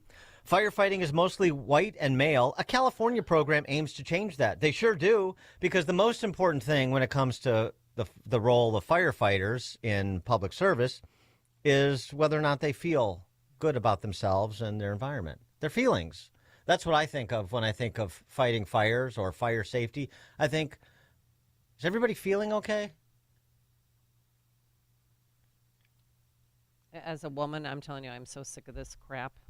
So what, 115 are women? You want the best person for the job. Nope. She's not the only part of the new power structure that's getting rid of those pesky white men. It's a problem. Christina Kepner. They all seem to be named Christine or Christina, too, or Kristen or Christina. Christina Kepner is the first lesbian assistant chief of the L.A. Fire Department. She is a Harvard Kennedy School for Managing Diverse Organizations graduate. How's that going to prepare her for fighting fires? But okay, go on. She apparently, according to reporting, was accused of a domestic violence incident involving her girlfriend, but we digress. She's, so that's number two. So there's you got your Kristen Crowley. You got your Christina Kepner, assistant chief. Then you got your Christine Larson. She's the first equity bureau chief. She is also a member of the LGBTQ2S2SIA++++++++ community, which is important. She's the co-founder of Equity on Fire, which was why she shot right up the ranks to be an assistant chief, making $399,000, heading the DEI, the newly minted DEI bureau within the LAFD. Here's Christine Larson. So I want to reach down and bring you up. And that's kind of something that stuck with me to this day.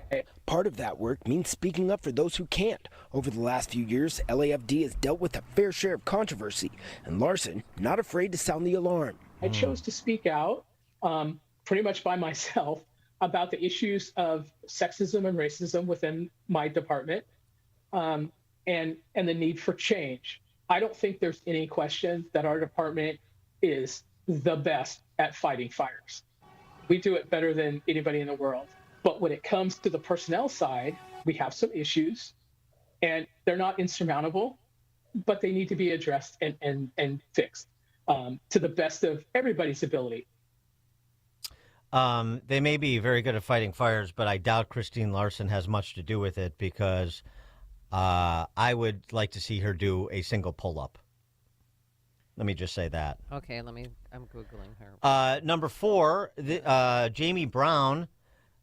She is the first LA Fire Department training coordinator who is a member of the LGBTQIA2S++++++ community.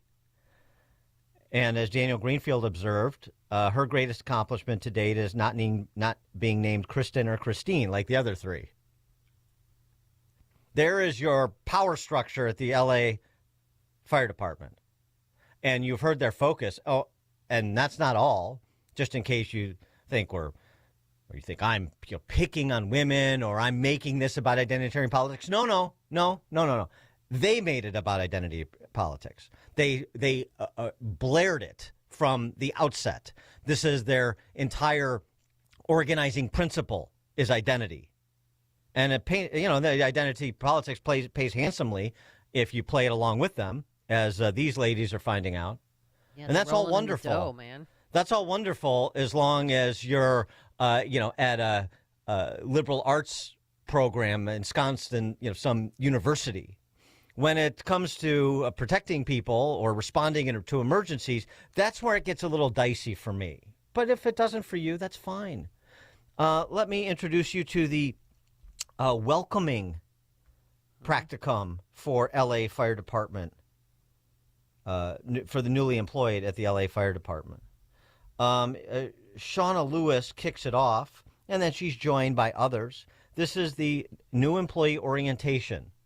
And the focus of the new employee orientation at the LA Fire Department is, what do you think? Fighting fires? No. Responding to emergencies? No. Rooting out bigoted firefighters? Cultural competency. Oh. Cultural competency. That's the only competency in their terms that is apparently relevant here. We are hosting our new employee orientation, and our focus is to teach our new employees for them to understand cultural competency, identify implicit and unconscious bias, and be aware of the importance of us having a diverse and inclusive workforce. Diversity is important because the different people bring different lenses to their job, and those different ideas, those different lenses are important to have the best practices for our industry. We have people here from hazmat, we have dispatchers in the room, we have people that are responsible for financial management, we have our information management division, and also from human resources. So we have a variety of professionals that are receiving this training. We teach people how to deal with conflict responsively, how to have challenging conversations, break down stereotypes, and learn more about cultural competence. And so we do this by working to... The most important thing you can do as a firefighter or the leadership of a fire department is to break down stereotypes. That's what I always say. Don't you? 312-642-5600, turnkey.pro. Have you looked up Christine Larson yet, Amy? Yeah, I have. I haven't seen a dude in uniform that big since Bubba Smith was in Police Academy. Okay, you're right, though, about doing a push-up. I don't know how in shape she is there. But they're telling her she's the first black battalion chief in Los Angeles history, Dan. She must be celebrated. LGBTQIA 2SIA 2S+++ as well, please. George in Naperville. Yes, Dan, when your house is burning down, you want a fire department that looks like you. So question. Could you send somebody else, somebody that I have more in common with culturally? I mean, don't get me wrong. There are some excellent female firefighters, but yeah, of course. But making this your main goal instead of making sure you have water and fire hydrants is a little bit off. Now people have died and people have lost everything. That's the whole point. I mean, it's just another illustration of a conversation we've been having for many, many moons now, which is, MEI or DEI. What's it going to be? Diversity, equity, and inclusion that leads to DIE, or merit, excellence, and intelligence? What do you want the cultural norms to be? Hey, if I mean, within the bounds of civil rights law, I guess, if this is the way that a private employer, certainly, if a private employer wants to go this way, okay. I mean, it's going to be to their own detriment. So this is more of a cultural discussion. You know, what kind of leadership do you want in terms of philosophy, understanding of how we should interact in a free society, and the basis on which people should be advanced to positions of decision-making such that we get the best possible decision-making, particularly when we're all paying for it in the context of government. Is that really happening? And again, James Woods and others who you've heard from over the last several days, I mean, at the rank and file, there is this disconnect between much of the rank and file and the leadership. We see the same thing in the Chicago Fire Department with respect to, you know, their politicians in uniforms at the top who are always basically singing for their supper with the Democrats, despite knowing the Democrats' posture towards first responders, their cheap rhetoric notwithstanding. That disconnect between them and a lot of the guys in the firehouse that actually do the firefighting and the life-saving. So we understand the disconnect, but you have to talk about the organization as a whole, too. Because at the end of the day, you are what you produce as an organization, as well as an individual. Anthony on the north side. Yeah, I'm curious as to how does everybody else approach a fire? Do they talk it down or what? I mean, doesn't everybody fight a fire or train the same way to fight a fire, save lives in a car wreck and all this other stuff? What does cultural have to do with anything with saving lives? Well, I mean, if you see that video that we just played, that Dan just played, they have brochures made out, cultural compliance. There's a sit down, the tables are out. So they spent hours doing cultural compliance instead of fighting fires. Well, this way, or when training to fight a fire. When you come up to a fire that is threatening the home of a minority, a member of a protected class, then you can say, fire, that is inequitable. Get out the brochure. Yeah, you're like Drew Barrymore. You can just redirect the fire towards the honky's house. I mean, this is just embarrassing for women, especially too. Like you think of the New Orleans police chief, Kirkpatrick. She's a DEI hire. The Secret Service agents, the females who are supposed to protect Trump, were weren't even as tall as him. He's 6'3". Good start there. There are tall women out there. I mean, dear Lord, it's just embarrassing for women. We've tried so hard, and this is what happens. You know, we've tried so hard. I don't know. Some have. Some have tried hard. Some haven't. It's not. It's a sort of uneven. Golden. We've all tried so hard. Well, have you? yeah. I know some that haven't tried that hard, actually. Okay. Whatever that means. We have all bumped against the glass ceiling. I know so many who have not, actually. Yeah. Tony, Southside. Good morning, Amy, Lamb, and Dan. Welcome back. Happy New Year, all the other garbage. So listen, I noticed that in that clip that you played there, that they said that, you know, you can see things differently through a different lens with diversity. Well, just like the other gentleman said before me, I mean, is there a better way and a more efficient way of connecting a hose to a fire hydrant and sweeping the flames of a burning building that somebody who's gay or straight can see differently? No, it's all the same. This is ridiculous stuff, and this is what's going to cripple our country if we got to get away from all this, guys. Hey, have a great New Year. We'll talk to you soon. Thanks, Tony. Well, here's what they'll say. The cultural competency, you heard it in that propaganda video.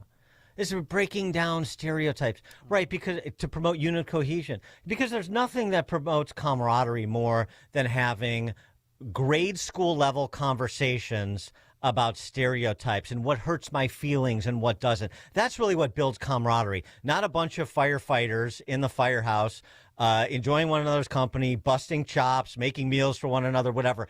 You know, the things that actual human beings do, but you're not human beings anymore. Not with these DEI commissars. You're lab rats, because they're going to build a brave new world where everybody's sensitivity is contemplated. That's what really builds camaraderie and makes the unit more efficient and effective. The whole premise is utter nonsense. If you start from their position, it still makes no sense. That's the incredible thing. And yet, how many organizations, private sector and public sector, are completely riddled with this now. Jim in Lincoln Square. Hey, Dan, how are you?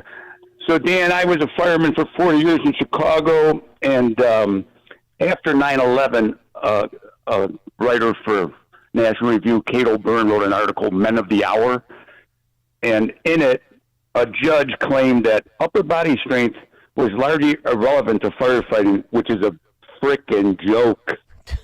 And I'll give an example. I was teaching at the academy years ago, and there's some great women on the job. Trust me, I have friends that are strong and can do it. But we had a standard to raise a 20-foot ladder, right? Everyone's by themselves, right? One of the ladies in the class at the time couldn't do it, so the chief of the department said, just have her raise a 14-foot ladder. Okay? Oh, okay. So Amy's in there with one of her kids. She's 20 feet high in a window. And you go, oh, I can't. I'm sorry, I can't reach you. I can't throw that 20-foot ladder. I mean, it's pathetic. They lowered the standard so much. It used to be, you know, when I got on, it was a physical. They hired the guys that were in the best physical shape. The best physical shape. You know, they do the combine in the NFL, right? Let's find the toughest athletes. That's a game. That's not a game saving someone's life. It's like, come on, man, do the right thing. So it's sad. Go ahead. I'm sorry. No, you're right. And Jimmy, thanks for calling in, and thanks for all you've done for Chicago. I've known you for a long time, but so how many? The woman... Jim, can I also call you Jimmy? Oh, it's yeah, absolutely, yeah. Okay, thank you. Because his name's Jimmy. It's Jimmy from Chicago. Right. How many women did you work with over the years? Oh my God, plenty, lots of women. But most of them were. I mean, the first woman that got on was during the 1980 strike, and she did a fine job. But she was the only woman on the job at the time after the strike, and then more women got in. And like I said, there's some great girls out there. I can say the same thing about guys that aren't physically fit. Yeah, that's They lowered the standards. They lowered the standards of the physical job, and it's a very physical job when it comes down to it. You know, when it comes down to it, so physical. You want the strongest people. I mean, does that mean they're the best firemen? Absolutely not. But start off with some strong people, really, you know. And for that judge to claim it's irrelevant upper body strength, it's a frickin' joke. Thanks for the call, Jimmy. Jimmy, if I may. Thank you. Yeah, no, I know that's exactly right. I mean, this is why the firefighters' calendars went away. I think is because not for the men down under. They couldn't field enough people in shape to put on the calendar. Well, let me tell you something. You definitely don't want to see the brass of the LAFD on the calendar. Oh boy, man, you're gonna have to be aerial shots. Neil in LaGrange. You know, I had a different comment that I told that I was going to say about your screener. And then, Dan, you talked about hiring the best people, merit-based and all that. You know, that's exactly what happened with the subsidiary of Boeing that was building all those planes. What is it, in Kansas or something? When that door plug blew out? Yeah. You know, that company hired all these these people that they needed to check a box, and they weren't hiring the most qualified people, and that's what happened. Thanks for the call, Neil. Dan and Amy, Chicago's Morning Answer. Listen to podcasts of Dan and Amy from the AM 560 mobile app. Download it today at 560theanswer.com/mobile. A great smile can make you feel happy and confident. So when you consciously conserve your teeth, that glowing smile will show through. At Best Dental Group, Doctors Economos, Gavalis, and their staff are ready to help you create that perfect look or maintain the one you have now. Along with general dentistry, Best Dental Group is a multidiscipline practice with an orthodontist, periodontist, and prosthetic specialists on site. They use the newest breakthroughs in dental technology such as titanium implants, Invisalign clear braces, and laser treatments. Don't let fear get in the way. They can recommend sedation to make your experience as comfortable as possible. Best Dental Group is located in historic downtown Bartlett and is a multilingual office. Call 630-830-4930, 630-830-4930, or visit bestdental.org. Best Dental Group, sharing your conservative values and helping you to conserve your teeth. AM 560, The Answer. All right, coming up on Chicago's Morning Answer. How much for your little country, Greenland? That's a question that Trump is putting to the Danish royalty. We'll start there. Greenland, Panama Canal, Canada. We'll talk about America's pending acquisitions with Wisconsin Senator Ron Johnson, 636. We're going to conquer the world. But now let's head into the newsroom. Here's Mike Scott. 6:32, 14 degrees, but single digits in the western and southern suburbs. At least 5 have been killed, with more than 100,000 under mandatory evacuation notice as fast-moving wildfires engulf L.A. Ruth Harrow was shocked and then relieved to find her Altadena home is the only one left in her neighborhood. When I got here, I find out that it's still standing. I was so emotional. I'm sorry. At least 6 fires are currently happening this morning across the area. The Palisades fire burning over roughly 15,000 acres. Orange County Fire Chief Brian Fennessy says despite lots of extra help, the fire is too powerful. When the winds are blowing like we've all seen and homes are being destroyed, again, there's very little we're going to do, even if we'd had another 1,000 fire engines. The state of emergency has been declared. Governor Gavin Newsom announcing over 7,500 extra firefighters and emergency personnel have been deployed. We had pre-positioned assets this weekend in anticipation of these weather events. The complexity of multiple fires, the likelihood these weather events, this wind event will continue over the course of the next many days. Also today, it's a day of national mourning for the life of Jimmy Carter. A state funeral for the 39th president will be held at Washington's National Cathedral. President-elect Donald Trump paid respects to the former president yesterday. I met the Carter family. They were lovely. They were really very sad, but also they were celebrating because he was a very fine man. I knew him a little bit, but I knew him only as a fine man. The funeral will be held at the Washington National Cathedral, where President Biden is expected to deliver the eulogy. Israel's military says troops have recovered the body of another hostage in Gaza. The military saying Yosef El-Zayadni's body was discovered in an underground tunnel. It was examining whether a second body found is that of another hostage. A tentative deal struck that would have that prevents a major strike from hitting East Coast and Gulf Coast ports next week. Port terminal operators and the Longshoremen's Union reaching a deal that would give new protections for some workers. Parents of students at a charter school on the city's northwest side are fighting its closure. School leaders voting Wednesday night to close the Aspira Haugen Middle School. Enrollment there once as high as 800, but recently it's fallen to 83. The Highland Park July 4 parade shooting suspect is expected to appear in a Lake County courtroom this morning. That suspect, Robert Cremo III, is facing 7 counts of first-degree murder and dozens of other charges. Blackhawks beat Colorado 3-1. Zach LaVine and the Bulls hammered on the road in a 129-113 loss to Indiana. College hoops Fighting Illini rout Penn State at Assembly Hall 91-52. And the 2025 PGA Tour season continues on with the Sony Open in Hawaii teeing off today at Wailea Country Club in Honolulu. The news, a service of Papa Nicholas Coffee, hot air roasted locally and cold blended in small batches to ensure premium quality. Choose Papa Nicholas Coffee because great coffee is their family tradition. PapaNicholas.com.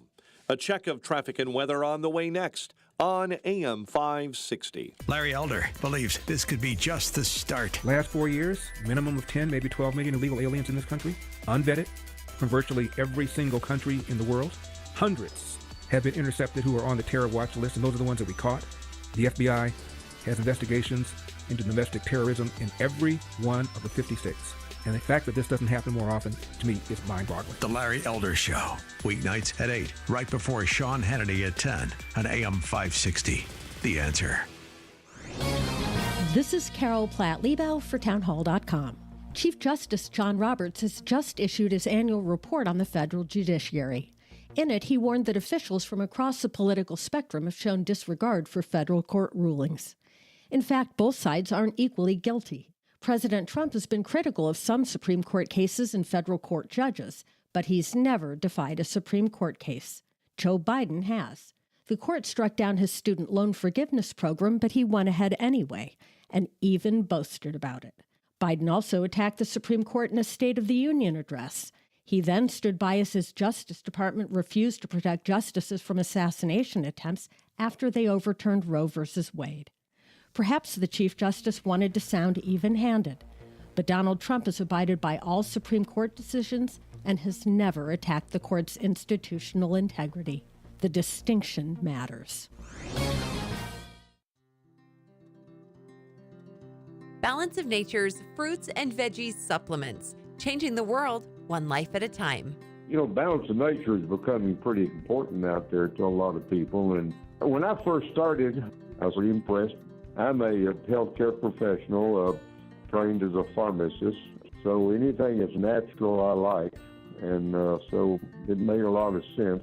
Happy New Year! Start the year right and get big savings on Balance of Nature supplements with our limited time New Year's deal. Call 1-800-246-8751 or go to balanceofnature.com and sign up as a new preferred customer to get 35% off your first preferred set, plus a free fiber and spice supplement with free shipping and our money-back guarantee. Go to balanceofnature.com or call 1-800-246-8751 and get this exclusive New Year's offer by using discount code CHICAGO.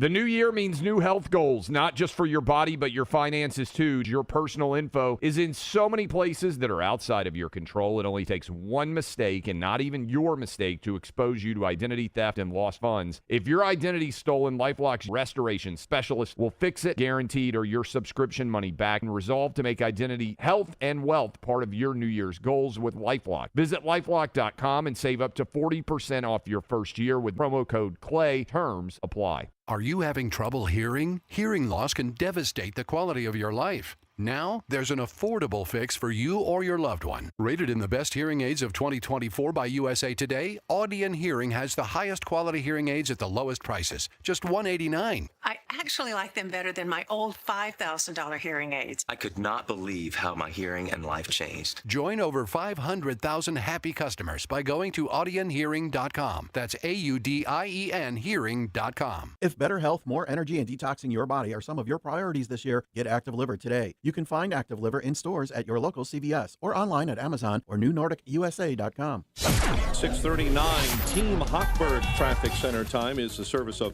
Rasmussen University. They offer a full suite of nursing programs from pre-licensure to doctoral, online and on campus. Programs vary by campus. Learn more, rasmussen.edu/Illinois. Major fire going on this morning. Southwest side, Chicago Lawn neighborhood. 63rd is shut down east and westbound between Whipple and Sacramento. CTA rerouting number 63 buses as a result. Again, there's a major response to a big fire this morning. The cars rammed a strip mall this morning in Alsip. That's at Pulaski and 120th. Tri-State recovering from an accident southbound on the off-ramp to the Lake Forest Oasis. An earlier accident and a stalled semi have been taken out of your way. Chicago's Morning Answer with Dan and Amy continues next. AM 560 Weather Center forecast.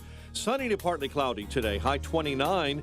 Cloudy, bit of snow toward dawn tomorrow. Low 23. 14 at O'Hare. 16 and clear at Midway. 7 in Aurora.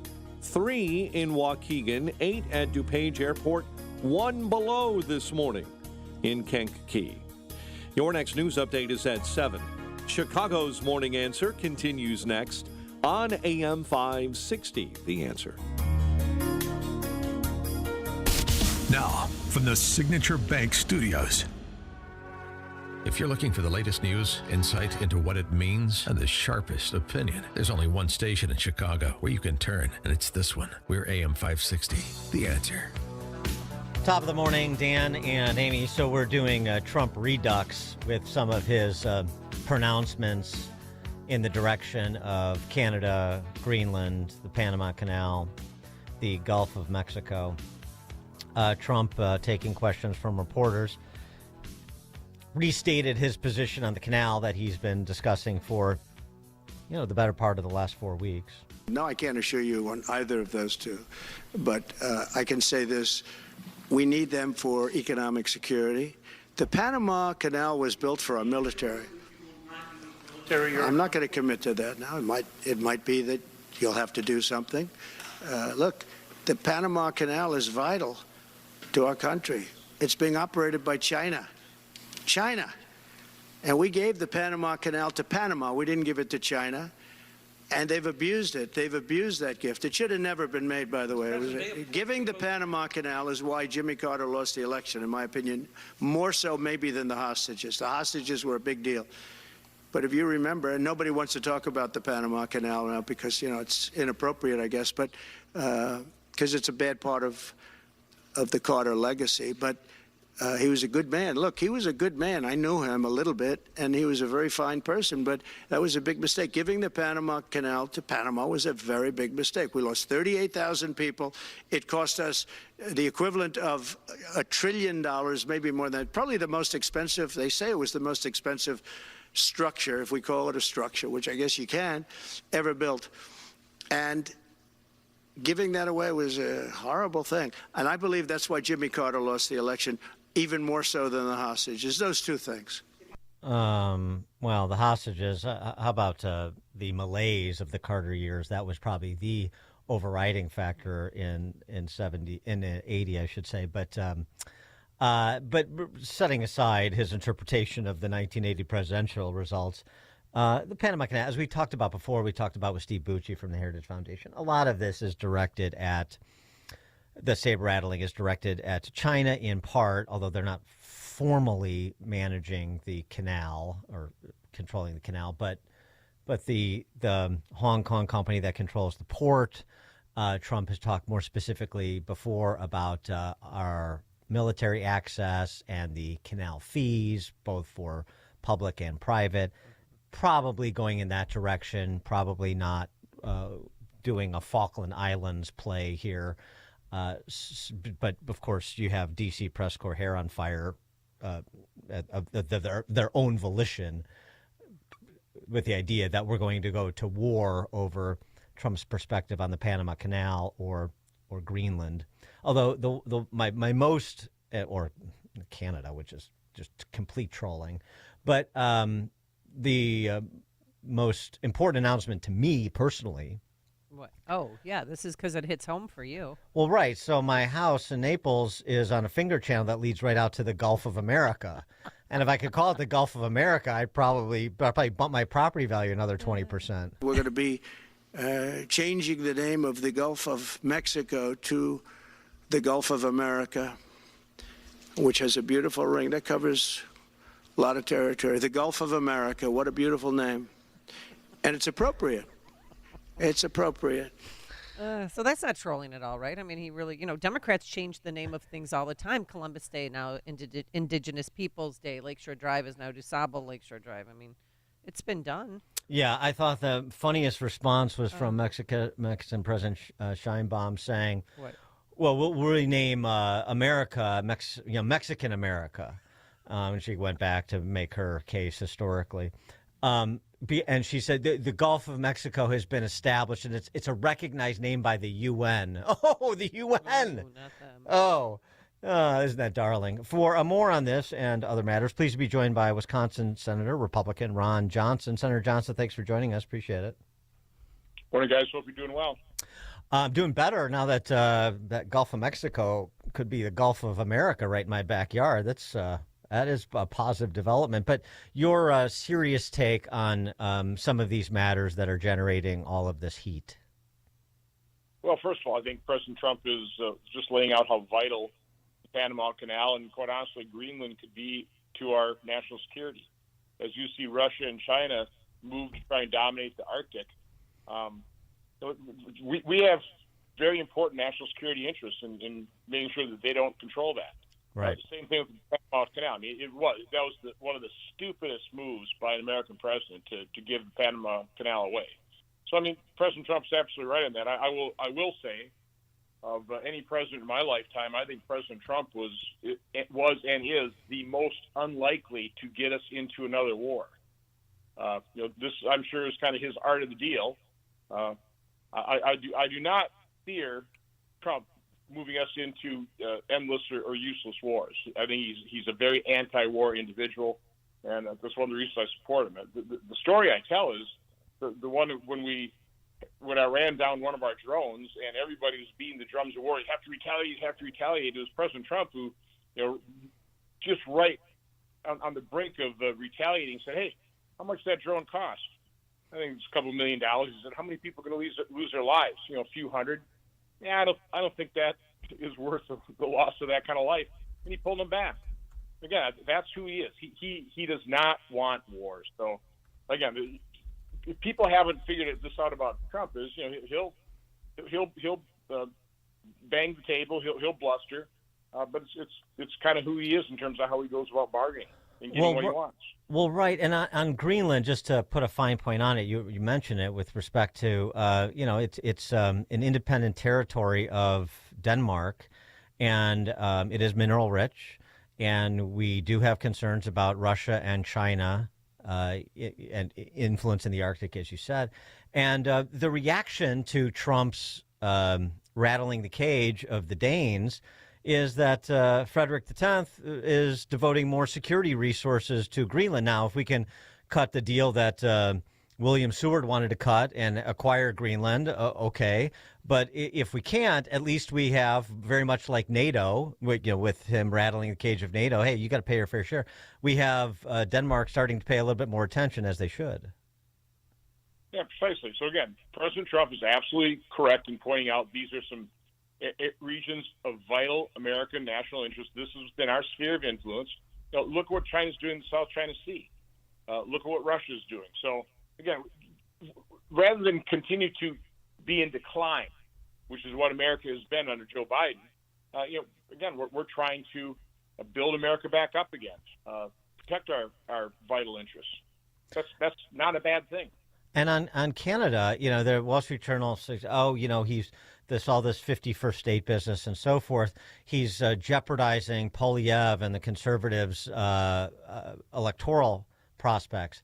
And I actually think it's quite the opposite. It gives Poilievre the opportunity to say, well, of course, we're not going to be ceding any national sovereignty or territory to America, but this is an opportunity to have someone who can talk to Trump and perform a closer economic union between the two countries in the interest of lowering prices on consumer goods for Canadians and Americans alike. Seems to me like a perfect opportunity he's setting up. Well, President Trump has a sense of humor. I know the left doesn't, but yeah. President Trump does. I'd say conservatives in general have we do have a sense of humor. But again, by doing this, he's pointing out interesting facts, and that's not a bad thing. So again, I don't think we're going to go to war over either Panama, Greenland, or Canada. But it's true that Canada is not protecting the northern border. They are letting people into this country by not protecting it well. So again, there's some real issues need to be discussed between Canada and the United States. I love Canada. I love Canadians. I think they're incredibly nice people. I go up there. I pull walleyes out of their pristine water woods. Yeah. So again, this is just the mainstream media. They're just so easily triggered. I mean, they just so hate Donald Trump that they want to blow anything he says up and make it into some major issue when it's not. Well, speaking of Canada, what was your reaction when Justin Trudeau said that he's going to resign? Any surprise there? No, I couldn't be happier. What he did during COVID was probably as egregious as any world leader in terms of the lack of freedom. What he did to the truckers up there. Again, just a complete tyrant, a totalitarian. And it's amazing Canadians put up with him as long as they did. I wanted to, don't forget the debanking, too. I mean, he was sort of at the tip of the spear with respect to that. Now, he's, don't make grade school drama teachers your prime ministers. Canadians had to learn the hard way.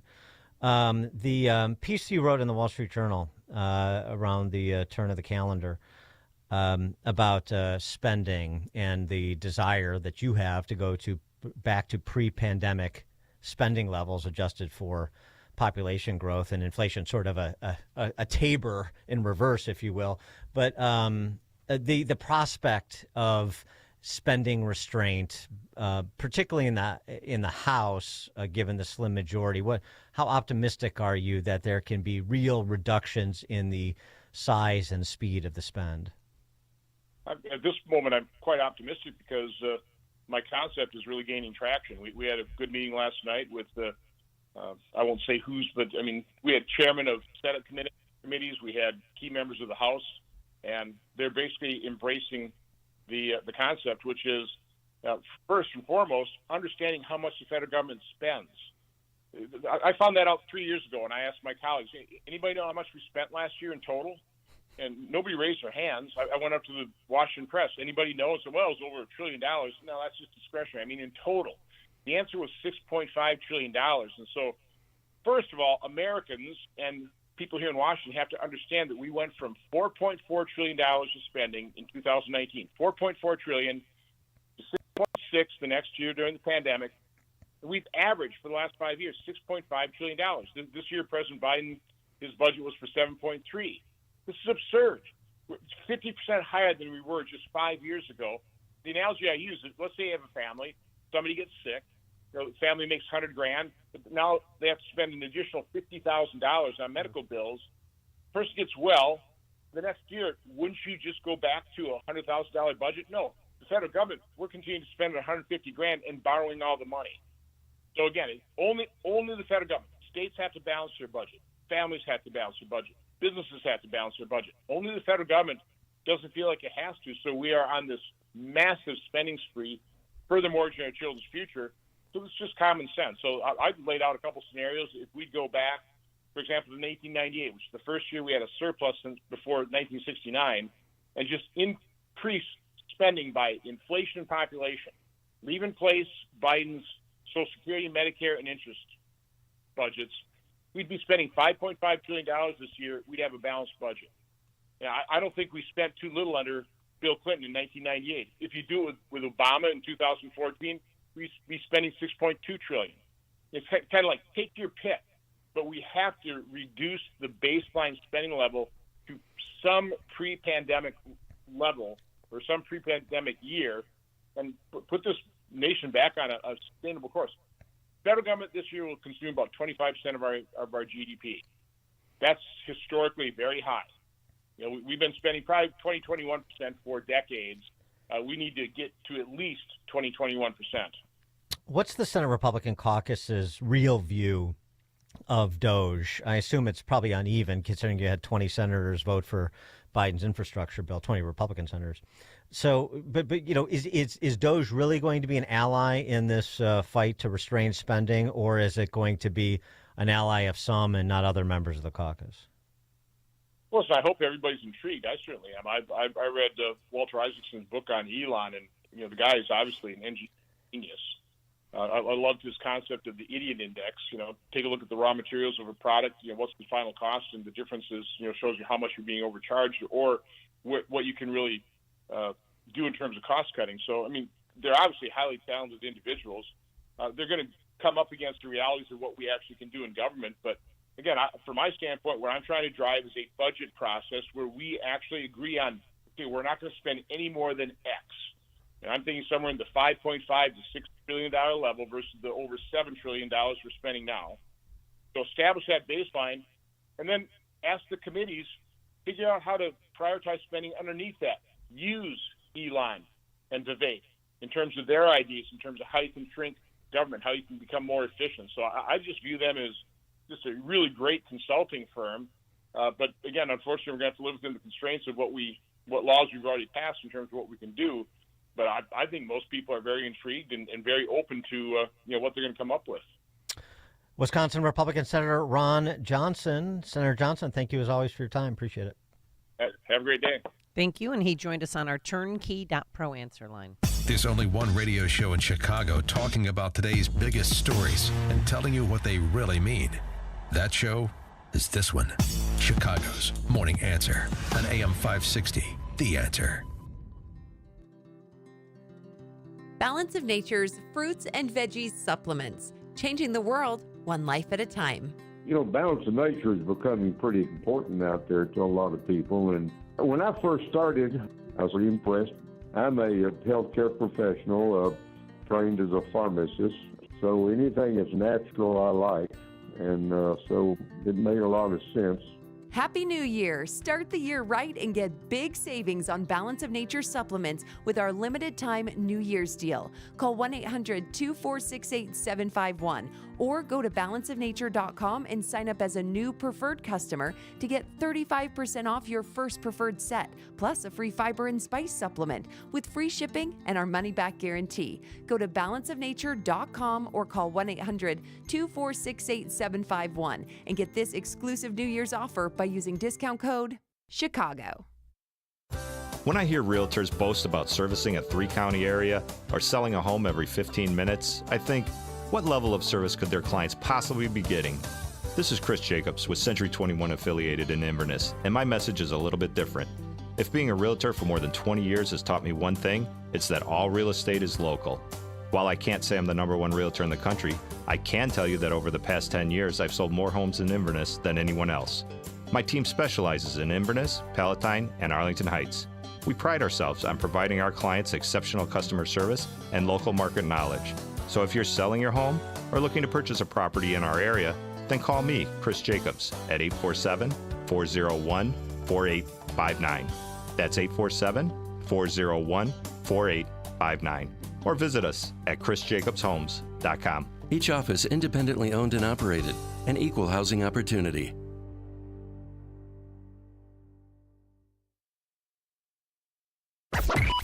AM 560, The Answer. All right, coming up on Chicago's Morning Answer. Breitbart.com's Joel Pollack, friend of the show, former congressional candidate in Illinois, of course. He lives now in the Pacific Palisades community in California. Thankfully, his home has been largely unscathed to this point. But he's reporting from Breitbart on the ground, and we'll talk to him about what he sees there at 7:07. But now let's head into that newsroom. Here's Mike Scott. Parents of students at a charter school on the city's northwest side are fighting its apparent closure.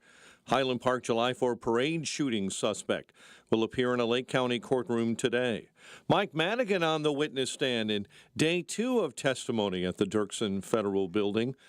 And Chicago taxpayers will fund the reopening of the Roseland Mental Health Center on the south side. WIND Chicago News Time is 7 o'clock. 27,000 acres and counting. I'm Dave Anthony, Fox News. That's how much of the Los Angeles area has been scorched by 5 wildfires, 3 of them still raging out of control. So many of my friends have lost their houses, lost everything. It's absolutely heartbreaking. That's actor Dean Cain. A lot of celebrities among the homeless now. More than 2,000 houses and buildings have burned down. The entire coastline, almost south of Nobu, from Santa Monica, virtually destroyed, turned to rubble. Fox's William Lajeunesse standing near that rubble in Pacific Palisades. He also has an update on another wildfire that's turned deadly. The Eaton Fire near Pasadena, that's 11,000 acres. Those five fatalities there have not been identified yet. They are bringing in some canines as well to make sure that is the maximum. 130,000 people in the LA area have either evacuated or are warned to. President Biden declared a major disaster and will monitor federal response, canceling a trip to Italy to see Pope Francis. But President-elect Trump critical of the Biden administration's management of fires, also blaming California Governor Gavin Newsom. So what's happened is a tragedy, and the governor has not done a good job. With that being said, I got along well with him. When he was governor, we worked together very well, and we would work together. I guess it looks like we're going to be the one having to rebuild it. Though in a Truth Social post, Trump called for Newsom to resign. The governor, a Democrat, tells CNN there are a lot of people suffering. This guy wanted to politicize it. I have a lot of thoughts, and I know what I want to say. I won't.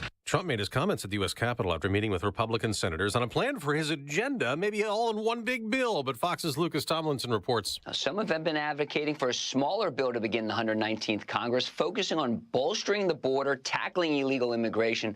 Tax reform could take a year. Now at the Capitol now, they're getting ready to move former President Jimmy Carter's casket after lying in state, allowing people to pay their respects. In 2 hours, Carter's funeral will be at the National Cathedral. America's listening to Fox News. 14 degrees at 7:02, but some single digits and some in the negative in the south suburbs. Good morning, everyone. I'm Mike Scott. Parents of students at a charter school on the city's northwest side are fighting its closure. School leaders voted Wednesday to close the Aspira Haugen Middle School because of insufficient funding and falling enrollment. The Highland Park July 4 parade shooting suspect is expected to appear in a Lake County courtroom this morning. The suspect, Robert Cremo III, faces 7 counts of first-degree murder and dozens of other charges. Mike Madigan on the witness stand in day 2 of testimony. Here's Jim Talamonte with the latest from the Dirksen Federal Building. Madigan said he developed a friendship with Michael McLean when they both served as state reps in the 1970s, and that their friendship survived until recently. Madigan appeared to be dismissive of McLean during cross-examination with McLean defense attorney Patrick Cotter. After hearing Chicago Alderman Daniel Solis use the words quid pro quo during a call in 2017, Madigan testified that he met with Solis face-to-face to say he would not be involved. You made a comment that there was a quid pro quo. Oh, I'm sorry, yeah. Okay. You shouldn't be talking like that. Madigan and McLean are charged with bribery, racketeering, and official misconduct. Prosecutors may begin their cross-examination of Madigan on Monday. I'm Jim Talamonte. Chicago taxpayers will fund the reopening of the Roseland Mental Health Clinic. The newly renamed Roseland Health Hub was ribbon cut yesterday. Services include no-cost mental health and sexual health services. A new report from the Chicago Public Schools Inspector General revealed investigations into sexual misconduct, fraud, and mismanagement in the district. It found 36 do not hire former employees, including individuals with serious allegations, were hired as sports officials without background checks. The Inspector General also encouraged a complete reform of all Chicago public school sports. Connor Bedard had a goal and a helper. Blackhawks beat Colorado 3-1. Zach LaVine 31, but the Bulls hammered in a road loss to Indiana 129-113. College hoops fighting Illini, a 5-game win streak after routing Penn State in the Big Ten 91-52. DePaul lost to Seton Hall last night. Loyola beat LaSalle. The news service, a balance of nature, fruits and veggies in a capsule.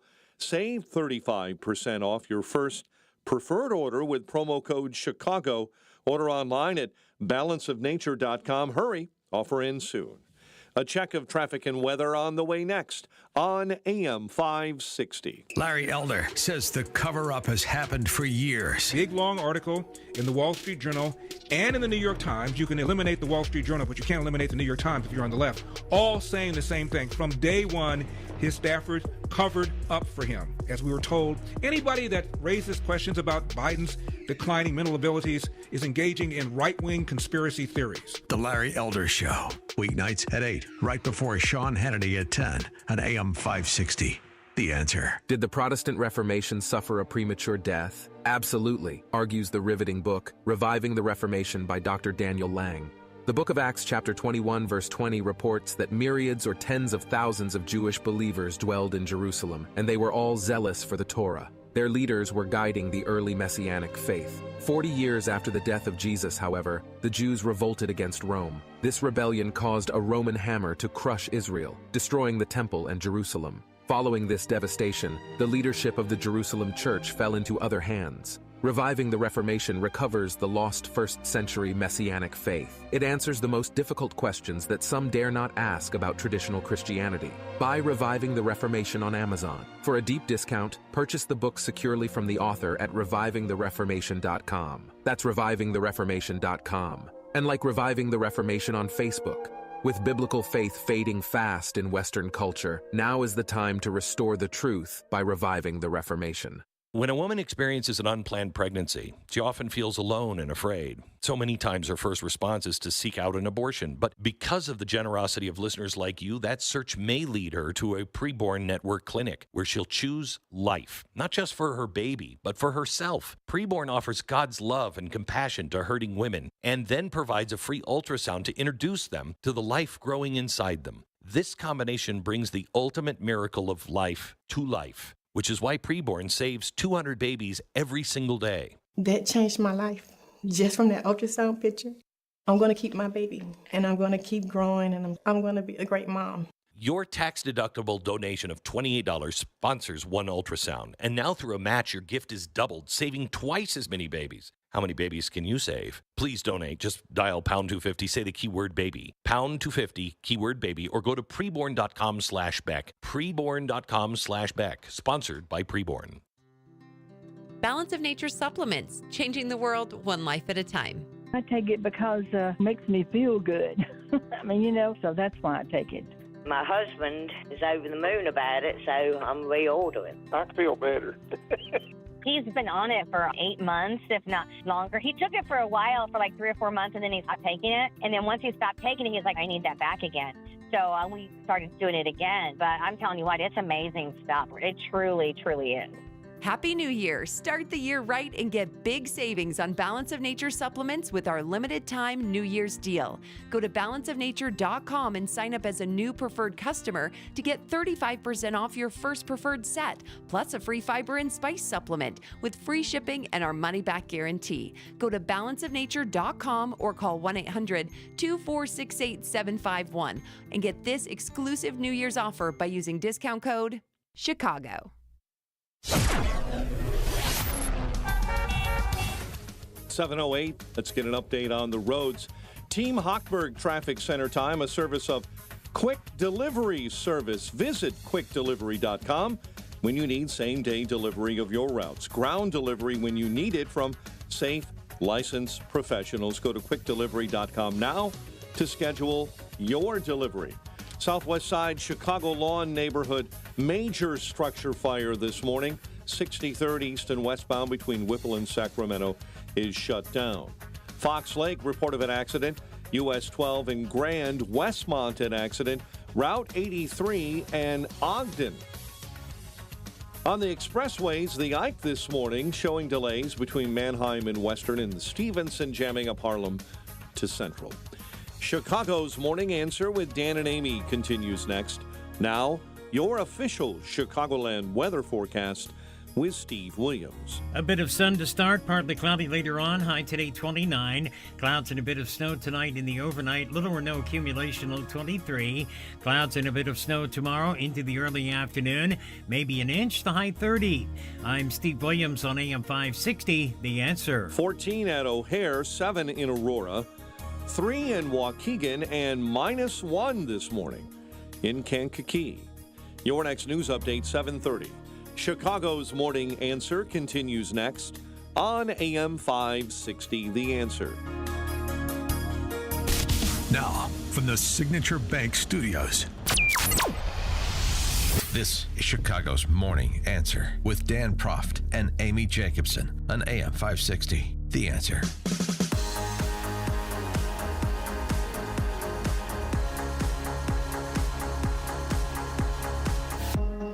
Top of the morning, Dan and Amy. The only thing more embarrassing than LA Mayor Karen Bass not answering questions when she was peppered with them by a Sky News reporter is when she actually does answer questions about the devastating wildfires ravaging California, ravaging the LA area specifically, as far as she is concerned, now that she's back from her junket to Ghana. Yeah, conserve water, and if you need help, URL.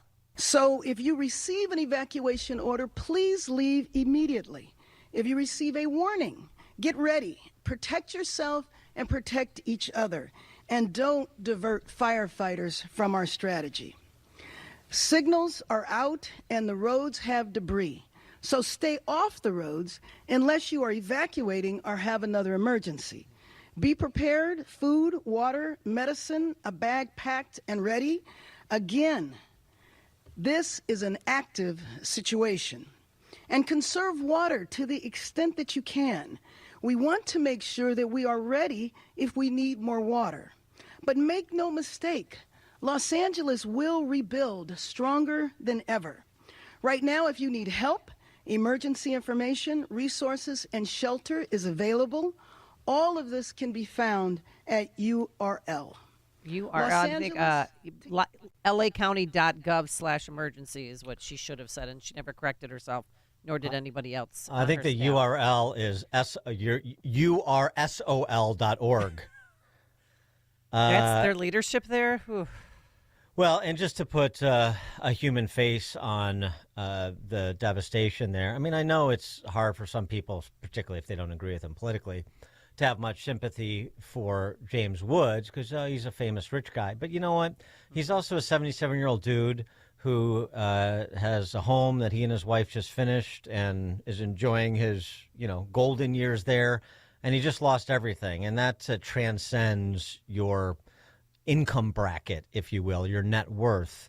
So, I mean, this is a very human moment that James Woods had on CNN talking about what happened to him and how his family and how they were reacting, and quite a tender moment, too. I was looking and I said, that smoke is white. This smoke is black. It's moving this way.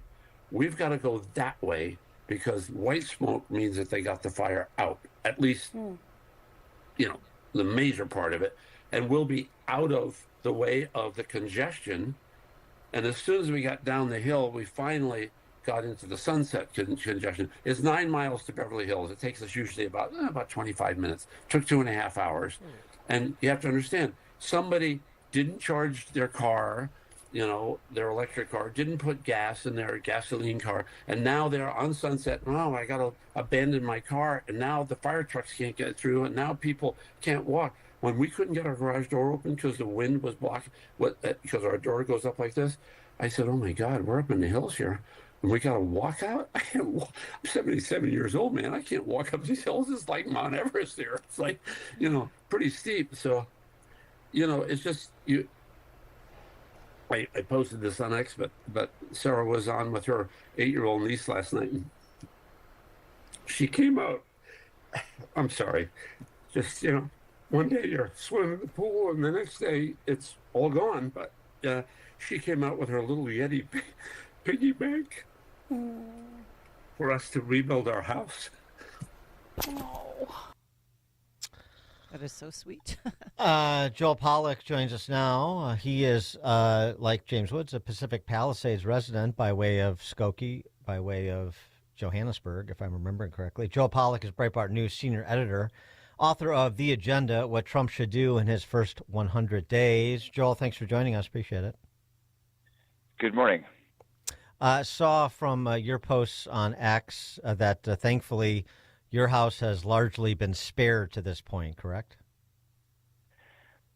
As far as I know, when I was in Palisades on Wednesday afternoon covering the fire, I stopped by my house. I had seen on the maps of California fire authorities that my house and the one next to it were marked on the map as not having been burnt. You can't know whether these maps are accurate because there were many examples that I already knew of personally where the map was showing something wasn't burnt and it was. That's how fast the fire was moving. So I stopped by my house and it was indeed still standing. And my neighbor's house was also standing. So the map was accurate in that respect. But there were fires all around. Most of my neighbors' houses had burned completely to the ground. The house across the street to the east completely burned to the ground. The house across the street to the south completely burned to the ground.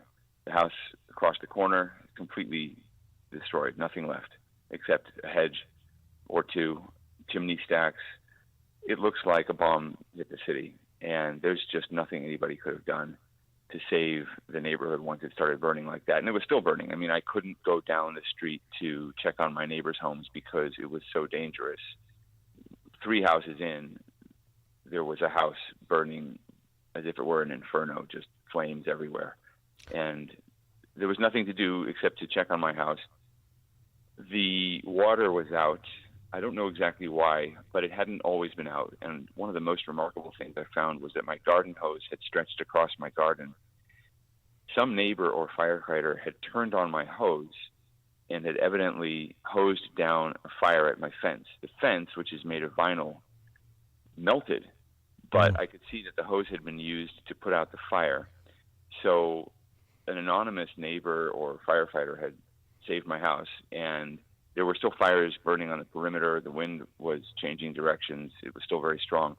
So I grabbed a bucket, which is the bucket my son uses to store his baseballs. He has an obsession with baseball, and he plays just about every day. Emptied the baseballs out, went to the street. There was water flowing in the gutter. No more water pressure in the pipes, but there was water in the gutter. So I filled my bucket, and I started dousing the flames around the perimeter of my house. I put out a fire in my neighbor's yard that had started, because if my neighbor's trees had gone up, my house probably would have gone up. So I started working, and a couple guys drove by in a truck, and they asked if I needed help, and they jumped out of the truck, and I found a couple more buckets, and the three of us formed an assembly line just putting out fires for about half an hour. And then the wind kicked up, and there was a big pall of black smoke coming toward us, and we said, okay, we got to get out of here. So we left. I don't know if the house survived. That was yesterday afternoon. It's now 5:18 in the morning. The wind did settle down last night, so hopefully the house will still be there, but it will be a house surrounded largely by a destroyed neighborhood. What about your children's schools or your synagogue and churches? The schools are closed. The school itself next to my house, the public school, was burned. I don't know how badly burnt it was. I couldn't get close enough. It was too dangerous to go there. But that school will not open for years. So our children will have to go to school in another community. They're probably going to do school online. It's a return to Zoom school, unfortunately, for the time being, as far as one of my children is concerned. There's a preschool that my 3-year-old attends that remains open, and that's in Santa Monica. That's where we have evacuated to. So she's able to go to school every day. My eldest is 12. She goes to a middle school that is outside of the evacuation area, but that's also closed because people from the school community are evacuated or are fighting fires or dealing with the aftermath of fire. One of my daughter's friends in the high school band lives about half a mile away from us, and I was able to check on that neighborhood yesterday, and his family's house is completely destroyed. Unfortunately, there's just nothing left. In that neighborhood, almost every single house was destroyed. There were 1 or 2 houses that remained, and I checked on another house which miraculously was intact, but there was a fire in the front yard, so we had some water bottles with us, and we extinguished the fire in the front yard, but there's nothing left in that neighborhood. Churches and synagogues, it's a complicated story. We have 2 synagogues in Palisades. The one I go to survived, but it was damaged, at least in terms of the perimeter of the synagogue grounds. So the parking lot was damaged and the children's playground outside was damaged. But the main building of the synagogue is intact. The other synagogue, which is further up the hill, wasn't touched at all. Nothing happened to the building, but the rabbi of that synagogue lost his home. So it's a complicated story. Churches, there's one church that's completely intact. Near the synagogue, there's a church and a synagogue next to each other. Across the street, the other church has burned completely to the ground. I actually posted on X this morning, my account is Joel Pollack, just my first name, my last name. That's the Presbyterian church, burned completely to the ground, but the cross remains. So I think that's the spirit in which people are absorbing all of this loss, is that there's still faith in rebuilding, faith in the community. Is the evacuation footprint still expanding, or have there been enough resources brought to bear at this point to essentially hold the line? The answer to that question depends where you are.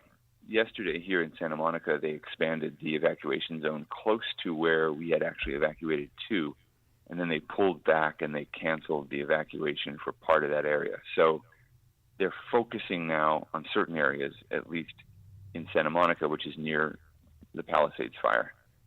In other parts of Los Angeles, they had to evacuate the evacuation, they had to expand the evacuation zones in various parts of Hollywood, Studio City, and that's very concerning because you're talking about the most densely populated part of Los Angeles, and it's very difficult to move through that area on a normal day. Now you're asking hundreds of thousands of people to move at once.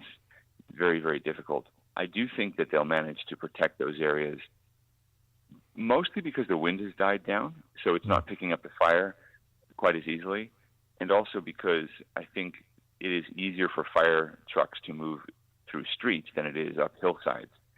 So I'm hopeful that they'll start to get a handle on the fire in the next 24 hours. But, I was thinking of Chicago a lot because we grew up knowing the stories of the Great Chicago Fire and what happened to rebuild the city and how the city came back and so forth. And this is really a fire on that scale. This is like the Great Chicago Fire. There are going to be entire areas of Los Angeles that are completely destroyed. And look, in the late 19th century, it took Chicago about 2 decades to rebuild, and it rebuilt in an incredible way. Much of what we recognize as Chicago and the beauty of Chicago comes from that rebuilding effort. But it is not clear that California is equipped to rebuild because we are run so poorly. Our mayor was in Ghana when this was happening. Mm-hmm. The governor literally threw up his hands.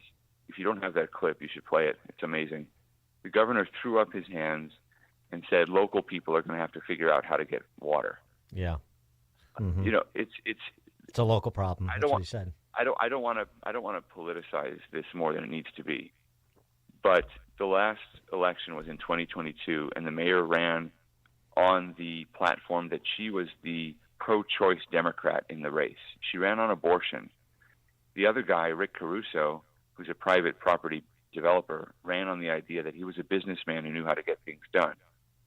Well, here in Palisades, or there in Palisades, since I'm not there at the moment, but in Palisades yesterday where I was, Rick Caruso, the former Republican businessman who allegedly was not pro-choice enough, was able to save his mall. The Palisades Mall, the Village Mall, is completely intact because he had his employees protect the mall.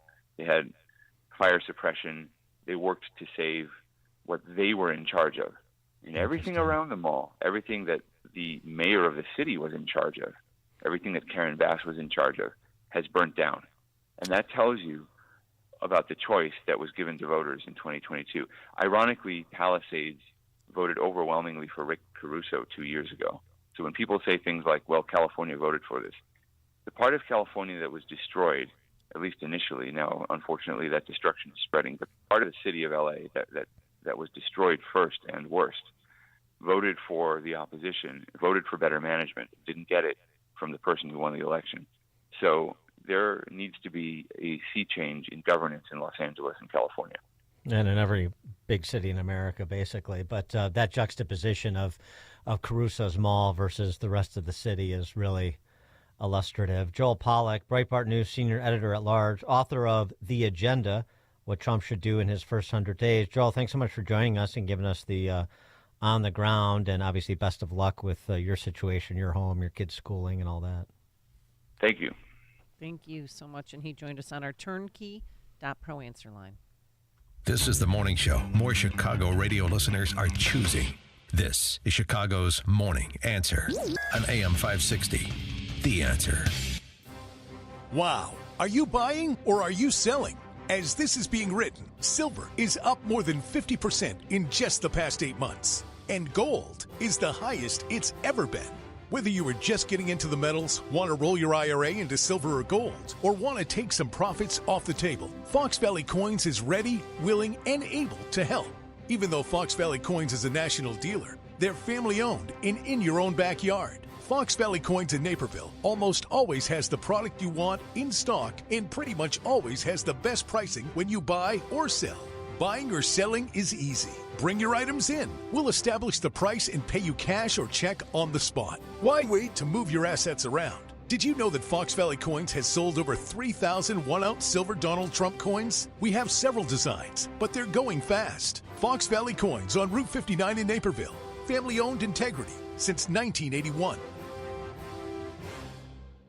All right, it's a new year. How about a new you? If you're suffering from pain in your knees, hips, back, or shoulders, make the decision now to say no. You're not going to do it. Get moving again in 2025 with help from QC Kinetics, the nation's leader in regenerative medicine and joint preservation.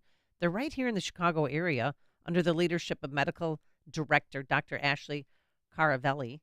And yes, you can revitalize your joints with advanced orthobiologic treatments at QC Kinetics. Everyone's doing it. Even Joe Rogan recently mentioned his positive results with regenerative medicine on his podcast. Folks, there's no steroids, no drugs, no surgery, no downtime. This is the future of medicine, using an array of natural solutions like PRP to attack the pain from arthritis and pain due to injury. So many of your neighbors have discovered these cellular treatments and are living life again. So why don't you? Learn more with a free consultation. That's right, it's free. You have nothing to lose. If you want to find out more, they want to walk you through the process, just call them. I've been to one of their offices. They're very organized, very well-appointed offices, and they explain the entire procedure. It's great. The number to call, 312-809-5955. That's 312-809-5955. 312-809-5955. At Signature Bank, going the distance for business banking customers is what we do every day. We understand that business owners have a strategic mission, a drive to succeed, a plan for growth, and don't have time to wait for a bank to respond. With Signature Bank, you not only have a banking partner that has roots right here in Chicago, but our decisions are made locally too. Signature Bank knows that when you have a question or problem about your business, you want answers. You need someone who will pick up the phone or respond to your text. You need someone who is always there for you. That's Signature Bank. We are a team that wants to get to know you and your business. Want to be Signature Bank's next success story? Give us a call today at 773-467-5630 or visit us online at signaturebank.bank. Member FDIC Equal Housing Lender. With all the stress of the new year and running around, a lot of people are going through the drive-thru to get their breakfast, lunch, and dinner. And guess what? Hardly any fruits and veggies in that, and that's why I supplement with Balance of Nature. And I've been taking it for nearly a decade. It's so easy to open individual capsules and dust them over salad or mix them into a juice drinks and warm water. That's how I do it. And just 6 capsules a day provides your body, heart, and mind with several servings of 31 different fruits and vegetables. You're going to love it, and your body, mind, and heart will thank you for it. So be one of the cool kids and order your bottles of fruits and veggie supplements today. Balance of Nature is where it's at. The number to call is 800-246-8751, 800-246-8751. Use coupon code Chicago to save 35% and get free shipping. Call now or order online at balanceofnature.com and use coupon code Chicago.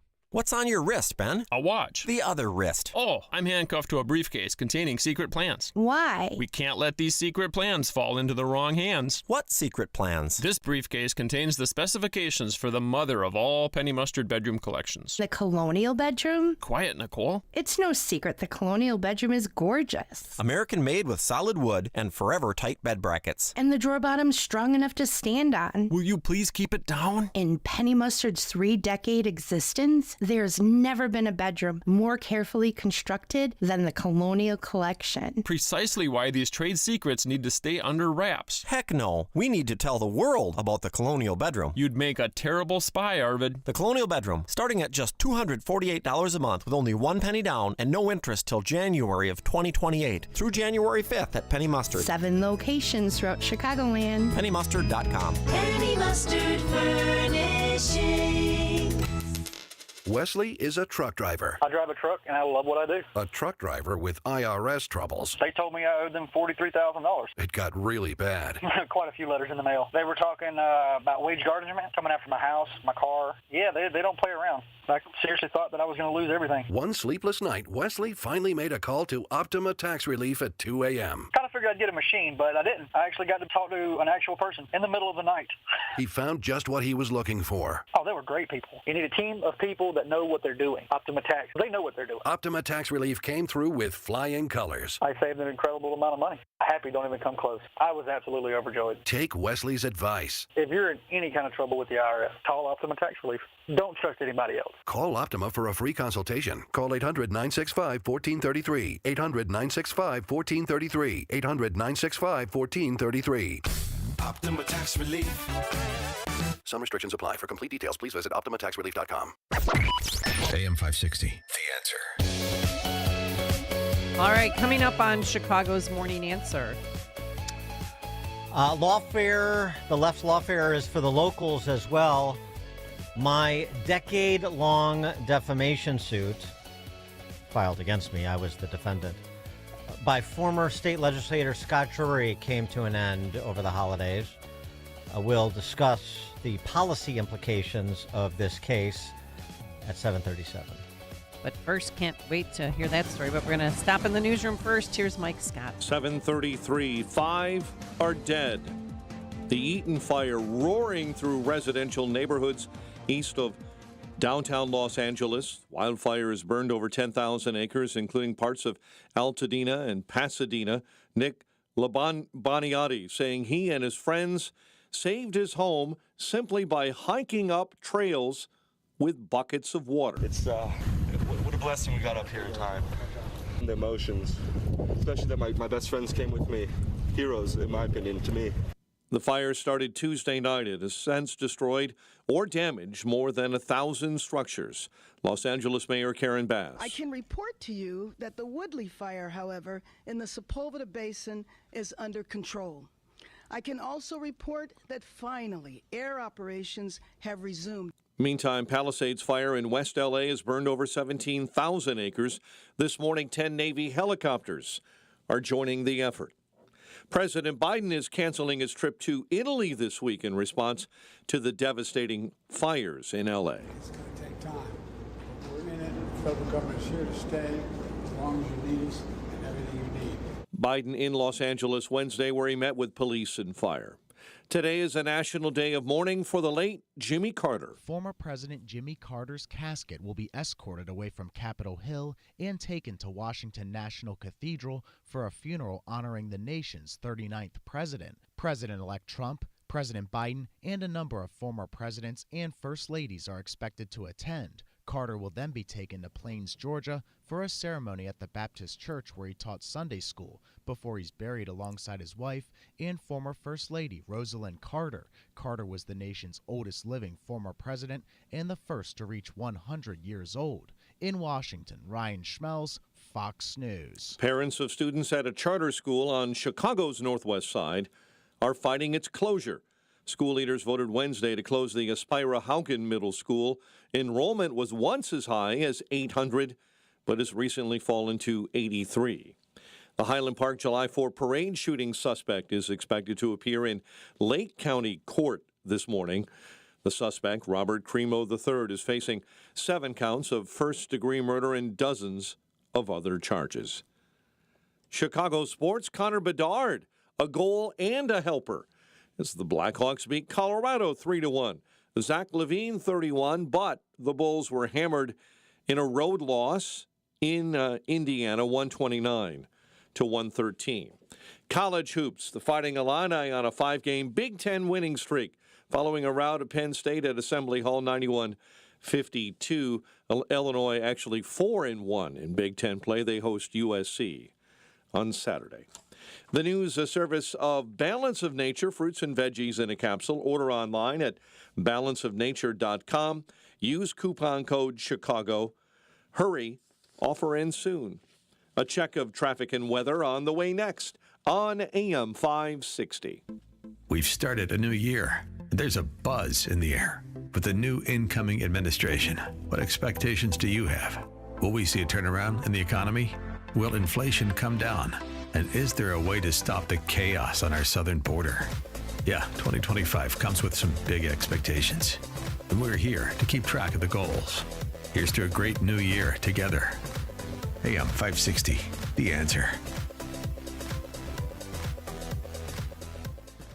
Salem News Channel is America's fastest growing conservative TV network. It's an absolute crazy day. Home to the largest lineup of free speech champions anywhere, delivering in-depth insight and unapologetic opinion on today's biggest news stories. Americans aren't going to put up with this anymore. SNC brings you the news that matters, told with integrity and clarity. Watch Salem News Channel free 24/7 on your television. Stream now on Samsung TV Plus, channel 1177. Hi, it's Scott Tucker, host of Retirement Dakota with Scott Tucker, heard on AM 560 on Sundays at 8 a.m. and again at 5 p.m. I want to offer you a free copy of my latest book, Escape Illinois, Should I Stay or Should I Go? To get your free copy of my latest book, Escape Illinois, Should I Stay or Should I Go? Just go to retirementdakota.com. That's retirementdakota.com. And please listen every Sunday at 8 a.m. and again at 5 p.m. on AM 560, The Answer. Balance of Nature's fruits and veggies supplements, changing the world one life at a time. You know, balance of nature is becoming pretty important out there to a lot of people. And when I first started, I was really impressed. I'm a healthcare professional, trained as a pharmacist. So anything that's natural I like. And so it made a lot of sense. Happy New Year! Start the year right and get big savings on Balance of Nature supplements with our limited time New Year's deal. Call 1-800-246-8751 or go to balanceofnature.com and sign up as a new preferred customer to get 35% off your first preferred set, plus a free fiber and spice supplement with free shipping and our money-back guarantee. Go to balanceofnature.com or call 1-800-246-8751 and get this exclusive New Year's offer by using discount code CHICAGO.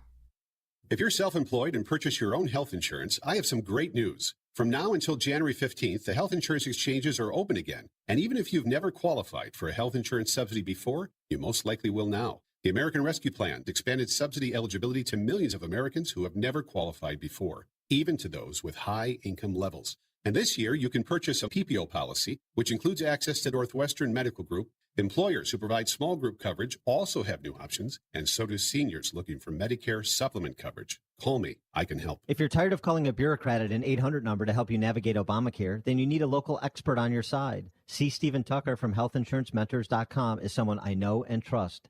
He's a 30-year licensed broker who's been educating our listeners for more than 10 years. Steve, how can our listeners get in touch with you? Thanks, Dan. They can visit HealthInsuranceMentors.com or call me directly at 630-674-1551. 630-674-1551. Nothing makes a gathering great like Eggland's Best Eggs.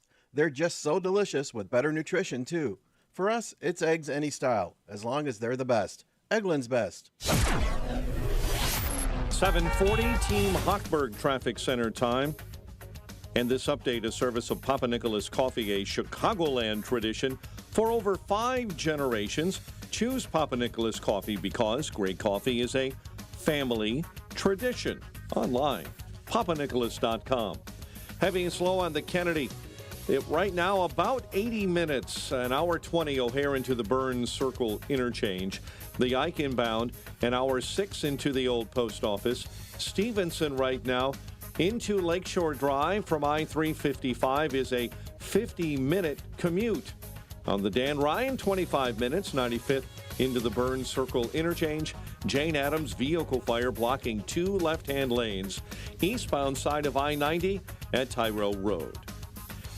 Chicago's Morning Answer with Dan and Amy continues next. Now, your official Chicagoland weather forecast.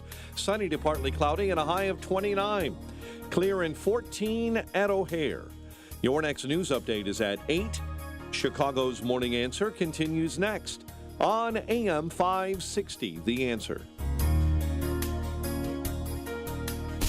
Now, from the Signature Bank Studios, Only the biggest stories, only the biggest guests, and only the biggest opinions. This is AM 560, The Answer.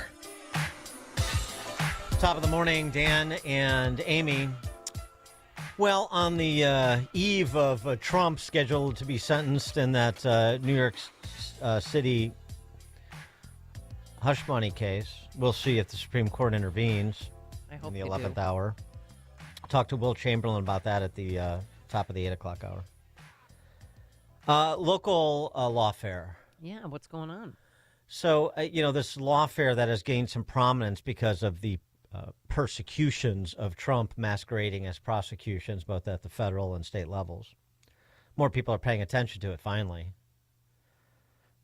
If nothing else, Trump does a good job of making himself a lightning rod for all of the worst excesses of the left, brings them out into the light of day, as we've talked about for nearly a decade now. Well, something else that went more than a decade is a defamation lawsuit that was filed against me and a PAC that I ran in Illinois by former state representative Scott Drury from the Lake Bluff area. Another one of those formerly Republican areas that lost their minds. Scott Drury, former federal prosecutor, trial lawyer now.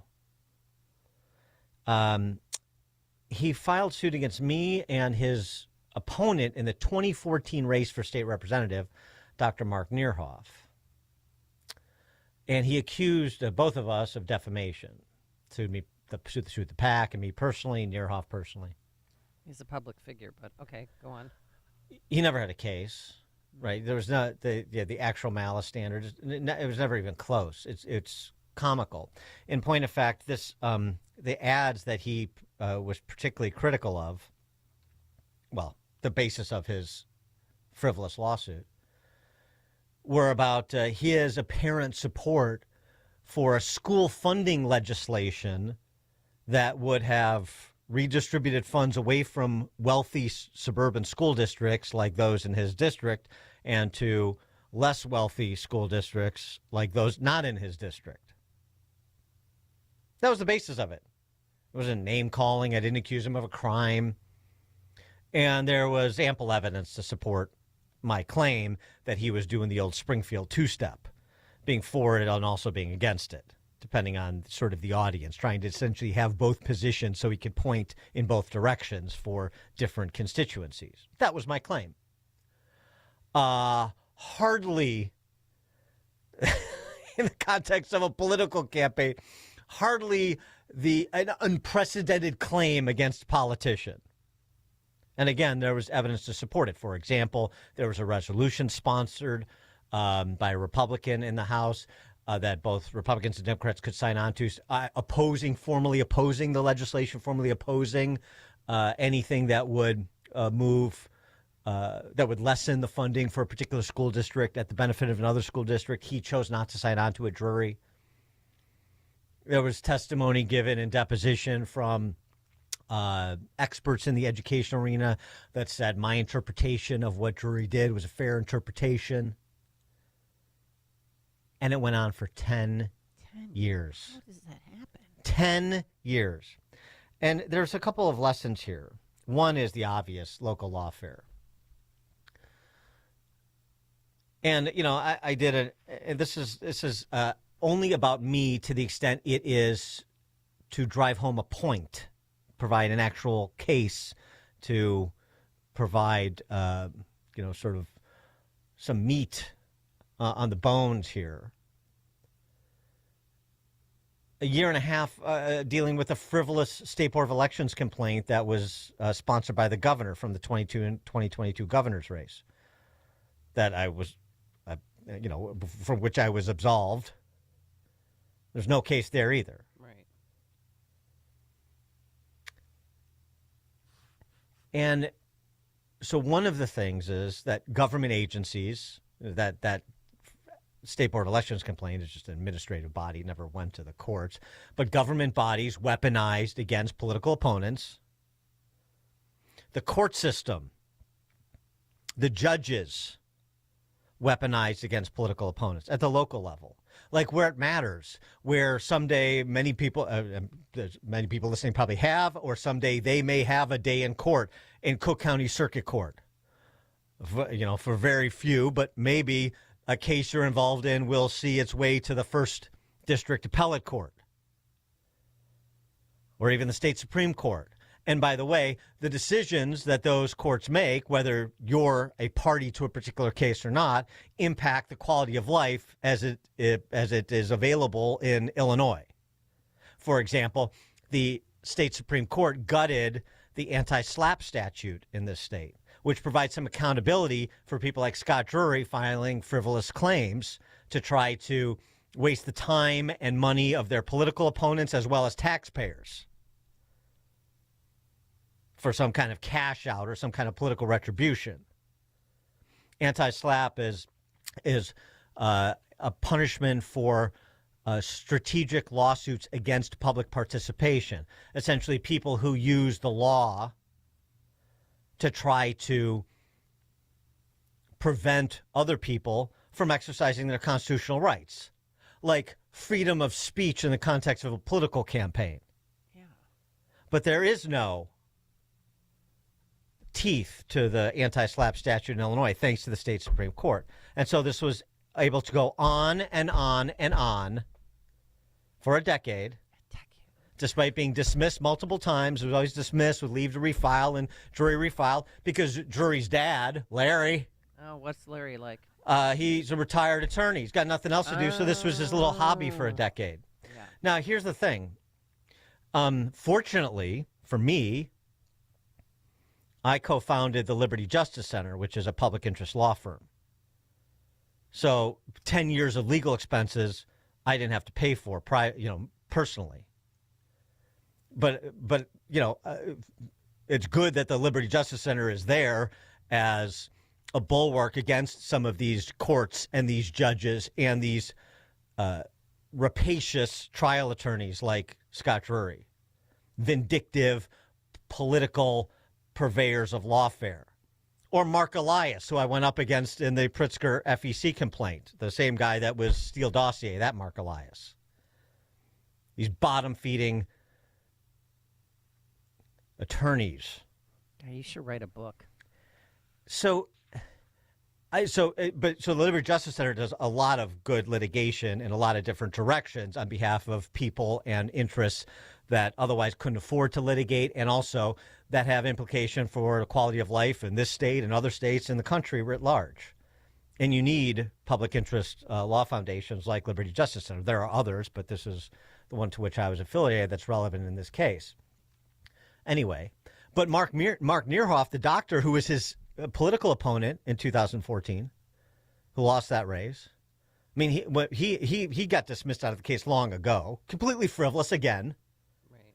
But he had to pay out of pocket tens of thousands of dollars for his defense of this defamation claim. And I know from talking to him, it completely spoiled his taste for participation in politics in this state. And he's another highly regarded doctor, very smart guy, would have been a great legislator or a great public official. And he just, after that, he's just like, what the hell with this? Well, and that's exactly the point that they're trying to achieve. And unfortunately, with the lack of an opposition party, you're left to build your own infrastructure, which is fine. We built some of it, thankfully. But there's so much more to build if you want good people to dip their toes in the water, knowing the sharks that are swirling around them. There's a real telling moment in the deposition when they finally, Larry Drury finally achieved his dream to depose me, and Scott deposed me. Going up against two experienced trial lawyers, a former federal prosecutor, they thought a lot of themselves, a lot less after that deposition. Thus the settlement, in my view. That's what I think precipitated it after a decade. This frivolous claim. 10 years. And unfortunately, but just to digress for a moment, the Cook County Circuit Court judge, Franklin Valderrama, he became, and Trump appointed him to the federal bench in his first term. So now he's a lifetime appointment to the federal bench. Awful. Disgrace to the bench. The first, it got dismissed again. The appellate justice Nathaniel House, first appellate district. He authored the opinion, reinstated after it was dismissed again, reinstating the claim, sending it back to the district court for like a third or fourth, I've lost count, bite at the apple. The first district court of appeals in Illinois is a joke. Another kangaroo court. Nobody knows these people. And they know that nobody knows them. And they know there's little chance for accountability, because to the extent they have to get elected, they just, feed in the trial lawyer's trough, get backed by the Democrat power establishment, get selected by Burke and Madigan as they were for so many years in Cook County. Yep. And that's that. And they have so much power. It's not even that they have some power, but it's more to the point that they're completely insulated from accountability, and that has to change. Has to change. But the deposition, jury going back and forth with me, and I don't remember this verbatim, but it was effectively something akin to when you made this claim against Scott Drury, did you know that he was a former federal prosecutor? What's that have to do with it? I'm like, what? So let me just explain something to you. I don't care what your job is or what your job was. That doesn't have any bearing on whether you're telling the truth or not. But that moment, that question, the way he phrased it was so indicative. You criticized a former federal prosecutor. I am above reproach. I am above criticism. If I say something is something, then it's something. And you're not allowed to disagree with me. Otherwise, that's defamatory, because my reputation needs no defense. It is, I have the FP, federal prosecutor, on my chest. I'm a great vanguard of democracy and the courts. This is what they think of themselves. So they behave with impunity because they have this, pathological self-aggrandizement and combined with a complete lack of any prospect of accountability. And this is why, as I said in this piece, Cook County Record lays out the details, cookcountyrecord.com. I put it on X. I'll put it back up there. We were going to take this to the Supreme Court if necessary. No way we're ever going to settle this case for what Drury initially asked for. Well, obviously not that, but we're going to fight this all the way to the end, because this is so far from even whiffing the standard of defamation set forth in the New York Times v. Sullivan case. And everyone knew it. And yet it persisted for 10 years. That's what they can do. That's what they do. Bad faith actors. And there's something you can do about it here in Illinois, for those listening who are in Illinois. Stop falling for the credential and examine the person. All these Democrats that you elected in the suburbs, these new Marxists, toadies for Chris Welch and Don Harmon, and before them, Mike Madigan and John Cullerton. Oh, I know Drury fashioned himself as independent because he wouldn't vote for Madigan for Speaker when Madigan was on his downslide to oblivion. Big frackin' deal. Talk about the country rubes up in Lake Forest and Lake Bluff who bought that act.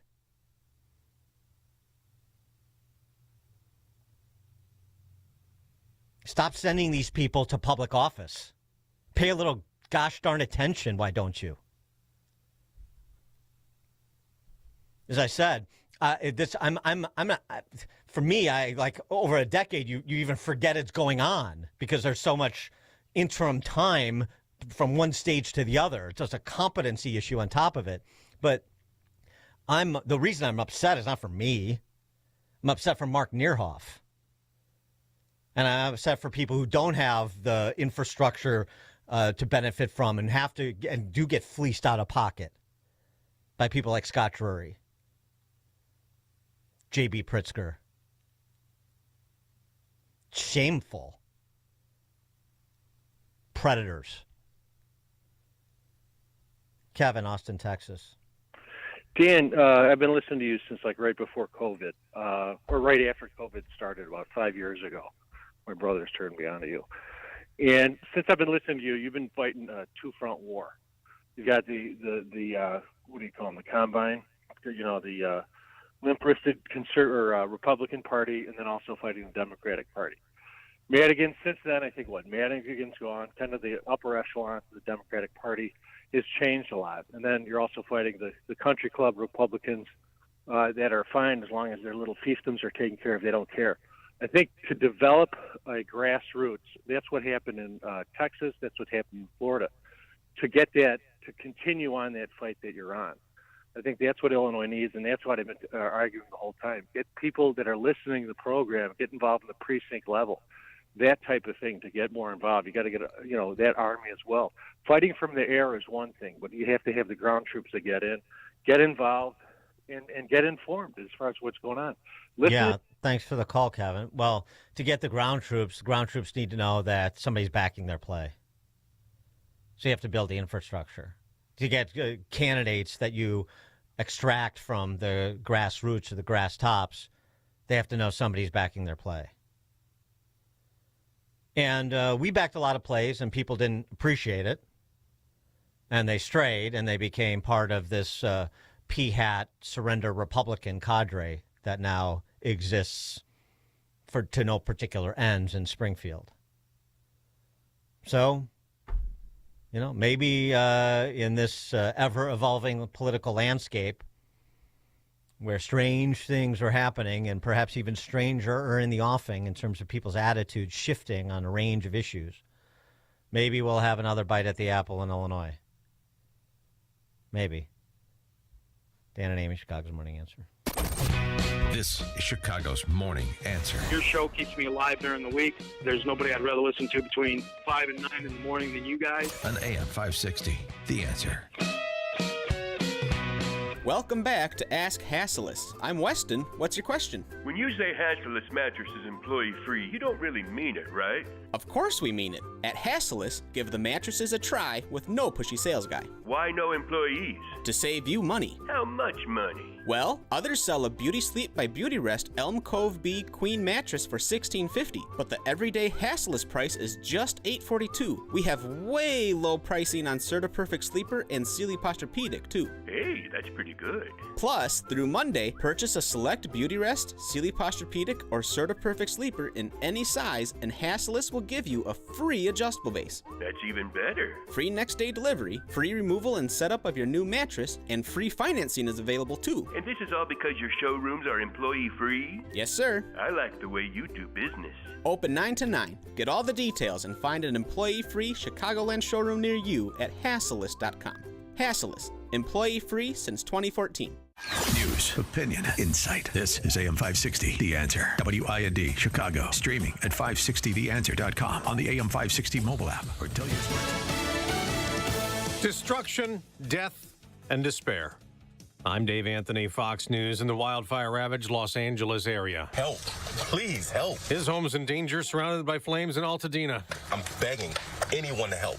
Put out this fire. 5 wildfires still burn, 3 out of control still, though more firefighters are arriving. The wind isn't as fierce today. Fox Business's Max Gordon was out and among the ruins from one of those fires. The Palisades fire has now been confirmed at 17,200 acres, and it was really a frantic scene as people tried to escape the flames. Many people were actually injured, according to fire officials, as they tried to make that evacuation. To the east of us, the Eaton fire has also been burning. That fire at 10,600 acres. And that fire is blamed for 5 deaths. About 130,000 people in the LA area have evacuated or have been warned to. About 2,000 homes and buildings burned down. President Biden's canceled a trip to Italy to see the Pope so he can monitor federal fire response after declaring a major disaster. President-elect Trump blaming the Biden administration and California's governor for water mismanagement causing the disaster, calling on Gavin Newsom to resign.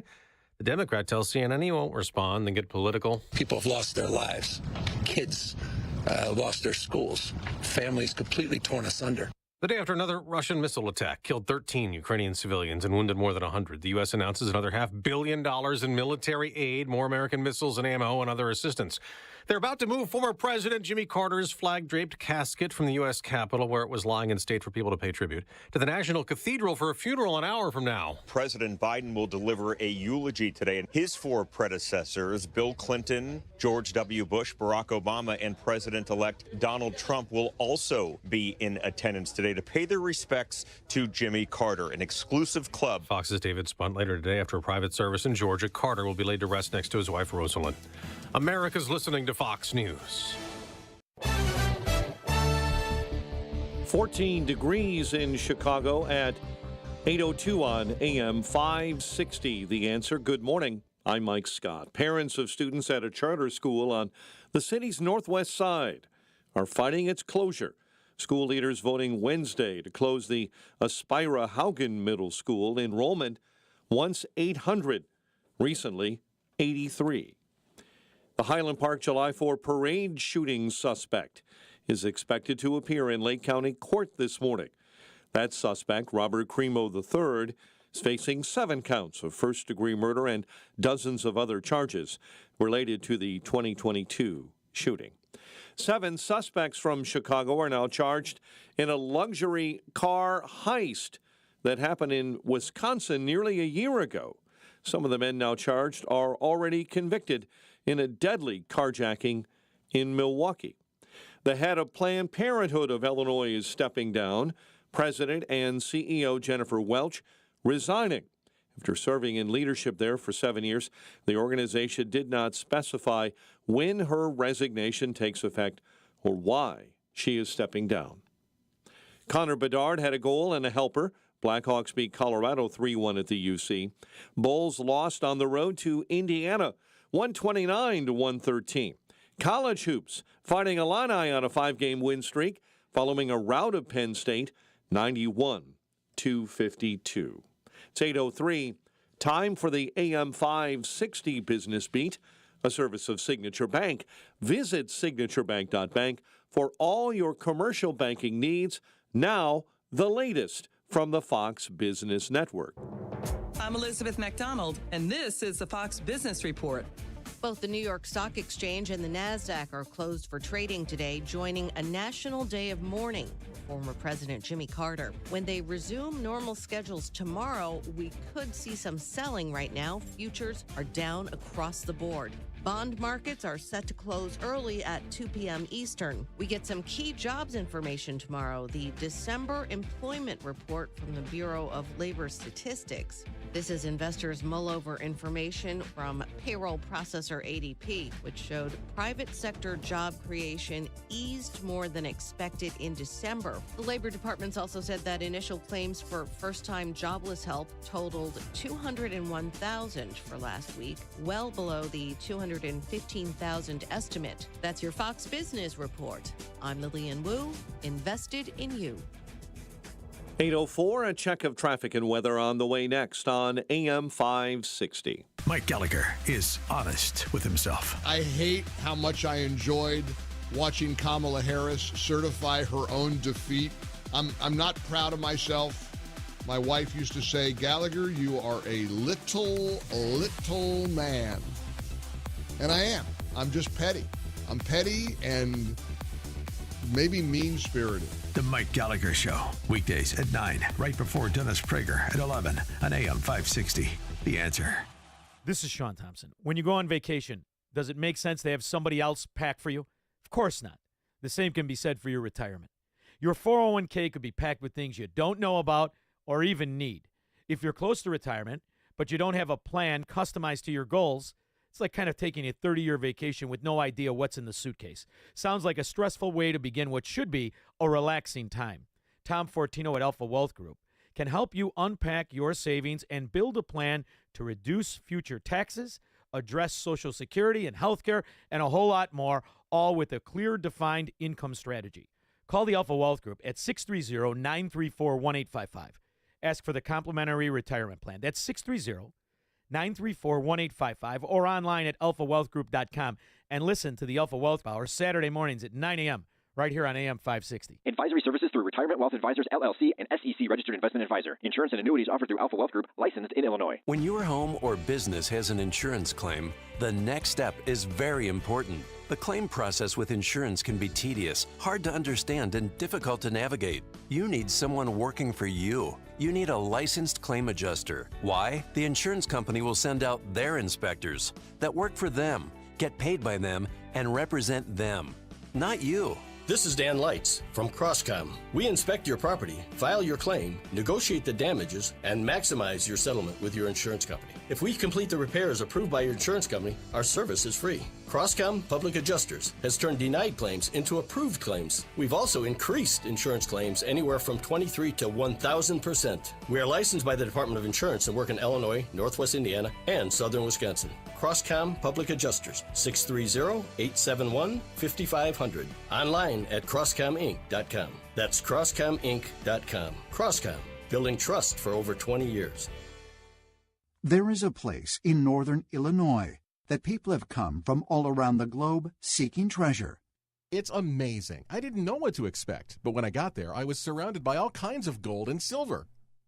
An actual place where you're surrounded by treasure? I've known that gold and silver were a good investment, but I really didn't want to buy it through the mail. At Fox Valley Coins, I basically walked in, picked out what I wanted, paid cash, and walked out with gold and silver. Walk in with paper and walk out with actual gold and silver bars. For decades, Fox Valley Coins has traded paper dollars for actual gold and silver. They buy and sell. The treasure map is available at foxvalleycoins.com. They are on Route 59, 1 light north of I-88 in Naperville, Illinois. Again, for info and the map, seek foxvalleycoins.com. This month and every month, we remember the over 66 million babies whose lives have been senselessly sacrificed on the altar of abortion. Surely, the left doesn't understand the repercussions of a land that takes the blood of the innocent, and that should only motivate us more to save more babies and their moms. Preborn is a network of clinics, and they fight every day to save more babies and more moms. To date, they've rescued over 300,000 babies' lives by introducing a mom to her child on an ultrasound. That baby's chance at life doubles. Preborn showers moms and babies with God's love and assistance for up to 2 years. So when they shout abortion, we shout life. Let's save more babies this year than last. One ultrasound is just $28, and only $140 will help rescue 5 babies. All of the gifts are tax deductible. So donate securely. Dial pound 250. Say the keyword baby. That's pound 250, keyword baby. Or go to preborn.com/Beck. Preborn.com/Beck. Sponsored by Preborn. 8:09. Let's get an update on the roads. Team Hochberg Traffic Center time. A service of Balance of Nature fruits and veggies in a capsule. Order online at balanceofnature.com. Coupon code Chicago to save 35% as a preferred customer. Hurry, offer ends soon. The Kennedy, an hour 20, O'Hare into the Burns Circle interchange. Dan Ryan, 95th into the circle. Right now, 30 minutes. And delays on DuSable Lakeshore Drive. Southbound on the drive between Wilson and Chicago Avenue. Accident cleared on the Reagan I-88 at Watson Road, but a vehicle fire still being fought on the Jane Addams I-90 eastbound at Tyrell Road. Chicago's Morning Answer with Dan and Amy continues next. Now your official Chicagoland weather forecast with Steve Williams. Sunny to partly cloudy today, the high at 29. Increasing cloudiness, snow in the overnight tonight. Little to no accumulation, low 23. A bit of snow into the early afternoon. Tomorrow could pick up about an inch, the high 30. I'm Steve Williams on AM 560. The Answer. 14 at O'Hare, 15 Midway. Your next news update, 8:30. Chicago's Morning Answer continues next on AM 560. The Answer. Now, from the Signature Bank Studios, this is Chicago's Morning Answer with Dan Proft and Amy Jacobson on AM 560. The Answer.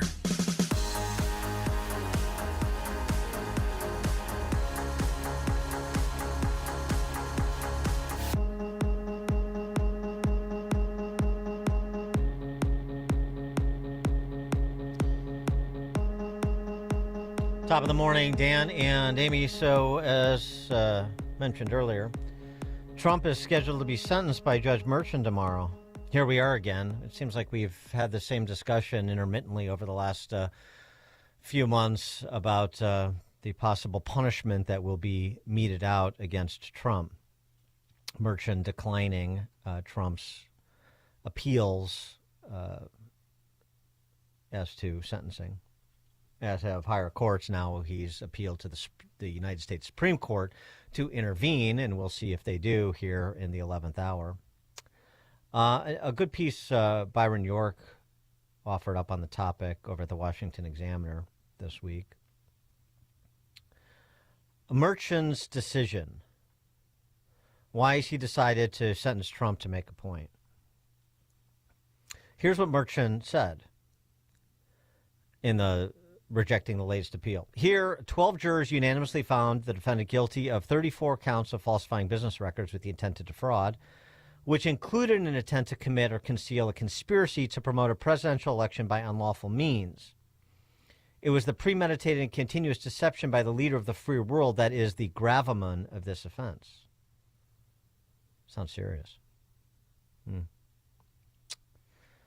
12 jurors unanimously found defendant guilty of 35 counts of falsifying business records with the intent to defraud, included an intent to commit or conceal a conspiracy to promote a presidential election by unlawful means. Well, Berkeley law professor and friend of the show, John Yoo, picked up a point that I'm sure will be obvious to officers of the court listening to this. His comments, said Yoo, show that the whole purpose of the case was not to correct a bookkeeping fraud, but to punish Trump for his 2016 campaign, which is forbidden under federal law because that is the federal government's job. Judge Merchan has and Alvin Bragg has no place with respect to federal election law. By his own unintended admission, he says this is about the 2016 campaign, which is beyond his authority. 312-642-5600, turnkey.pro answer line, as well as text line. Now, that doesn't mean that he still won't hand down a sentence, but it is very much like this idea of deferring prosecution of Trump for crimes committed, putting a toll on the prosecution. This case would be the punishment until 4 years from now. I mean, does anybody believe that Trump is going to be led away in cuffs to begin serving his sentence tomorrow? Or he's going to be have a jail sentence imposed and he'll be on bail pending appeal? Be very interesting to see what Merchan does here, because on the one hand you say, well, that would be a grotesque absurdity and the country wouldn't stand for it. On the other hand, if Merchan gave him a slap on the wrist, as we've talked about previously, then what was this all about? I thought this was a serious crime. 34 felony convictions, and he walks with a fine or probation? And then, if the Supreme Court doesn't rule in his favor, is he going to show up for the hearing? Because if he doesn't, then he has to appear via Zoom. Or just not go at all. I mean, can he do that? Just not show up because this is a kangaroo court? It's a joke? No, he should be there. And he will be there one form or the other, I'm certain. I hope he's there. If he's going to be there, go in person then. Look him eye to eye, man to man. 100%, I agree. Will Chamberlain is senior counsel at the Article 3 Project. Will, thanks for joining us. Appreciate it. Thanks for having me. All right, so tell us what we can expect tomorrow in your view. Well, first off, it depends on whether or not the Supreme Court is going to put a stay on the sentencing. But assuming that doesn't happen, I think it actually will. I think the Supreme Court will stop this. Assuming it doesn't happen, the Judge Merchan, I think, he made it possible for President Trump to appear virtually, which indicates he's not really looking at a jail sentence. He also said in his order and tipped his hand that the likely sentence here is going to be what's called an unconditional discharge, which is effectively no punishment, no conditions, no probation, no jail, no fine. that might seem like a win, but it's sort of an inevitable consequence of the fact that Trump is about to be president, and any attempt to impose punishment on him would likely just get an injunction stopping it, and then get reversed by an appellate court either in New York or federally. So I think ultimately what it is, it's an attempt for Merchant to kind of preserve the fact that he got this conviction, or rather that he managed to preside over a trial in which Trump was convicted.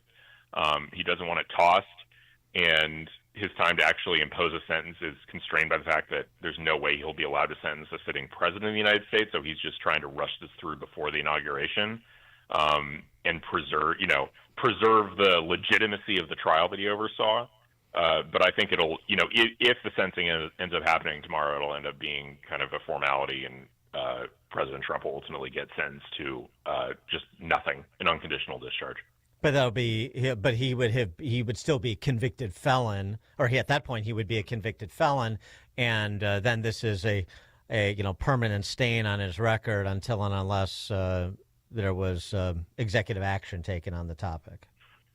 Correct. Although, he was under New York law, it seems like he was a convicted felon the moment the jury entered their verdict. That's different from federal law jurisdiction. Yeah. But different from federal law. But under New York law, they say if you have a jury guilty verdict, you're convicted even if the sentence hasn't been passed yet. So the other side of this, if there's like a silver lining, is that you can't appeal until a sentence is imposed, and so this will give President Trump the opportunity to appeal the myriad errors that were made by Judge Merchant at trial. Well, and remind us of the crime and who the victims are in this one. The crime he was convicted of was something called falsification of business records. There were no victims. That's really quite obvious. Understand the actual substance of what's being charged here is that Donald Trump directed somebody to enter the wrong entry in a drop-down menu in QuickBooks. It's not really obvious exactly how to categorize an expense like the one he incurred when he paid Stormy Daniels. Calling it a legal expense when you're talking about an NDA agreement is actually a pretty reasonable thing to call it. Right. I think it wasn't. I doubt it was even falsified in the first instance. Even if it was falsified, I doubt he was actually aware of it. Like, this is not the kind of thing he would care about. So I think in general, the entire theory of the case is just absurd. But it's the kind of case that only gets brought because you have both prosecutors and a judge who are just deeply motivated to manufacture a felony and pin it on Trump, even though, even the progressive legal analysts were saying that this was easily the most ridiculous of the prosecutions and should never have been brought. Right. The prospect of deferring punishment, like there was a desire from the lawfare practitioners on the left to defer prosecution until after his second term. If we couldn't get him after his first term, maybe we can get him after his second term. Do you have any concern about the prospect of that? No, I don't think that's viable at all. I think that, basically, I think what President Trump's team wants is the opportunity to appeal the immunity issues first, and then have to get to resolve, if there's a sentencing, resolve it during his term when he's president. And I think one thing that I think Merchant is probably wary about is he doesn't want to have to sentence Trump during his term, and also he's wary if he tried to hold the whole thing in abeyance, like hold the jury verdict over Trump's head for 4 years, as Alvin Bragg wanted him to do. That what Trump could easily do then is during his term go to an appellate court and get a writ of mandamus, basically forcing Merchant to then attempt to sentence him during his term or throughout the trial. Because I think Trump would have a pretty compelling argument that there's no legitimacy to holding a conviction over a guy's head for 4 years and then waiting until 2029 to sentence him. That's absurd and a violation of due process. I don't know if you were on when I referenced what Berkeley law professor John Yoo had to say, but part of the argument against Merchant is based on his own reasoning in his latest denial of the appeal on sentencing, talking about the intent to defraud related to the 2016 presidential election. And Professor Yoo says his comments show the whole purpose of the case was not to correct bookkeeping fraud, but to punish Trump for his 2016 campaign, which is forbidden under federal law. That's the federal government's job. So he's outside of his scope. Right. By his own reasoning. Yeah. And I think that's absolutely right. I think, there's so many distinct legal errors that happened at this trial. I mean, there's also, the obvious presidential immunity issue.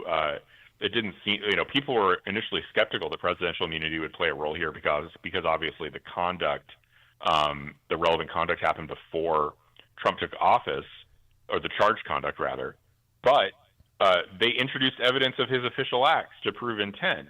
And at the time, Trump's lawyers were like, whoa, you can't do that. That's not admissible for immunity reasons. Right. And they were right. So the whole trial has to be tossed for that reason, and yet Merchant refused to do anything. I mean, I think it's been clear from the get-go that Judge Merchant has been doing everything in his power to keep this conviction in place and keep, basically try and preserve the trial because and is it any surprise why? Like, the guy's daughter is a Democrat political operative whose firm has taken money from any number of Democrat candidates, including, I believe, by the Biden-Harris 2020 campaign. So, yeah, I mean, these are political people, and they're, ultimately they're deeply conflicted.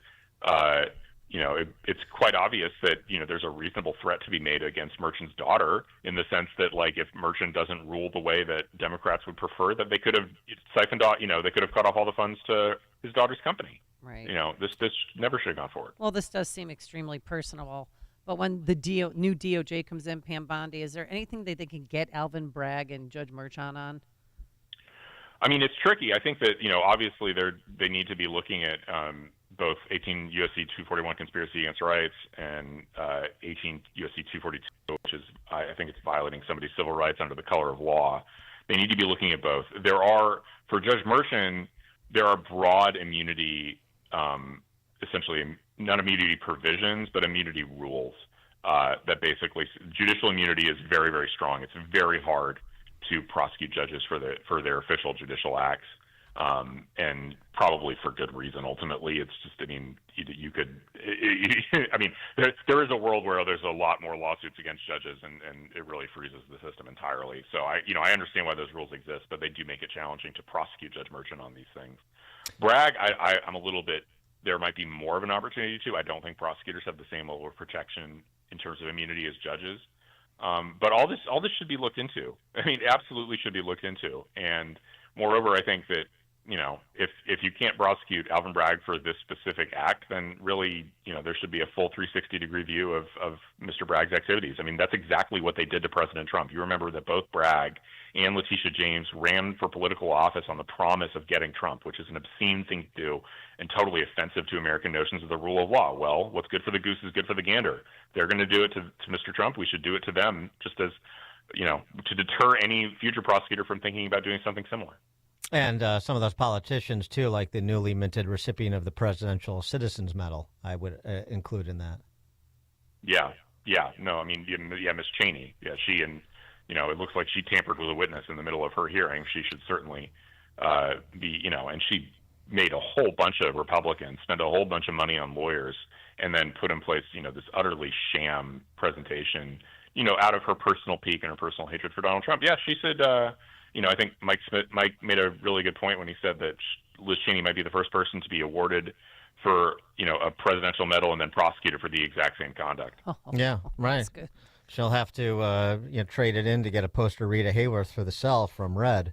The other matter, though, too, on this with respect to the review, preemptive pardons. Biden telling the USA Today in his exit interview that he tried to warn Trump not to do preemptive or not to go after Fauci and Cheney and so on and so forth. And so, but since he didn't get a clear commitment from Trump, he's still considering preemptive pardons. If he does move for preemptive pardons for those individuals and or others, is that something that, the Article 3 project or the DOJ should challenge? No, honestly, I doubt we would. And legally, I don't think. Obviously, it's a massive abuse of the pardon power. But the Constitution, the pardon power is plenary. It's vested in the president. There's no. You put this in front of a judge, they dismiss it as frivolous right away because they just say a judge has no role whatsoever in determining, in evaluating the legitimacy of a pardon. It's just a power that they have. So the only questionable, in your view, then the only questionable limit on, and this is a question, the limit on the president's pardon power would be for himself. That's the only possible limit. I guess there's also the question. You could argue that it was the subject of a bribe, right? And that that's the one thing that is specifically spelled out in the Constitution. But you'd have to allege a bribe of some sort. But otherwise, I don't think any of these preemptive pardons would be challengeable. But ultimately, that's if Biden does it, fine, right? We'll be in a new world where there's just blanket pardons for everybody in the administration going into the next one. And query whether that's not a better world than the one where everybody prosecutes everybody else after they're gone. We have to. I'm of the belief that Republicans have to be willing to use lawfare because Democrats did it, right? We can't unilaterally disarm.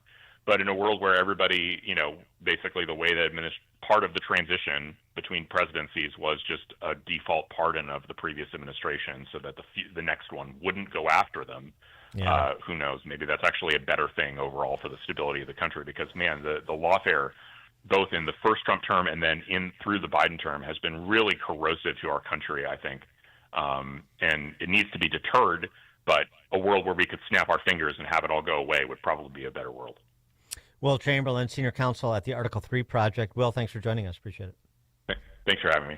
Thank you, and he joined us on our turnkey.pro answer line. Before you see it on TV, share it on Facebook, or read about it in the paper, hear it here first. This is Chicago's Morning Answer on AM 560. The Answer. Signature Bank is Chicago's fastest growing independently owned business bank, a bank where relationships still matter. Signature Bank knows your name and your story. I'm Dan Proft, and I know this because Signature Bank is my business bank. I'm Scott Bartmus, co-founder of ESCO, a security and fire alarm services business, and a customer of Signature Bank. We work hard to give our customers peace of mind, so it's nice to know that while we have our customers' backs, partners like Signature Bank have ours. When COVID hit, there was a lot of uncertainty for many businesses, particularly surrounding the PPP loan program, with parameters and deadlines changing constantly.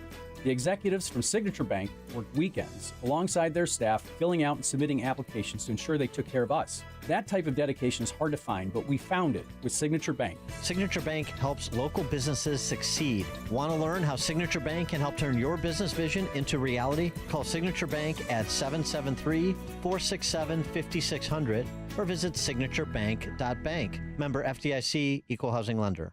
Oh, I look forward to it every morning, taking Balance of Nature. Why? Not getting enough fruits and veggies on my own, and that's where Balance of Nature comes in. In fact, I had 0 double goose eggs of fruits and vegetables yesterday, so that's why I take Balance of Nature. 6 capsules a day provides your body, heart, and mind with several servings of 31 different whole fruits and vegetables. You get 3 fruit capsules, 3 vegetable capsules, and voila, it does make a difference. So order your bottles of fruits and veggies today. Call 800-246-8751. 800-246-8751. Use coupon code Chicago to save 35% and free shipping. Or you can order online at balanceofnature.com. But be sure to use coupon code Chicago. Did the Protestant Reformation suffer a premature death? Absolutely, argues the riveting book, Reviving the Reformation by Dr. Daniel Lang.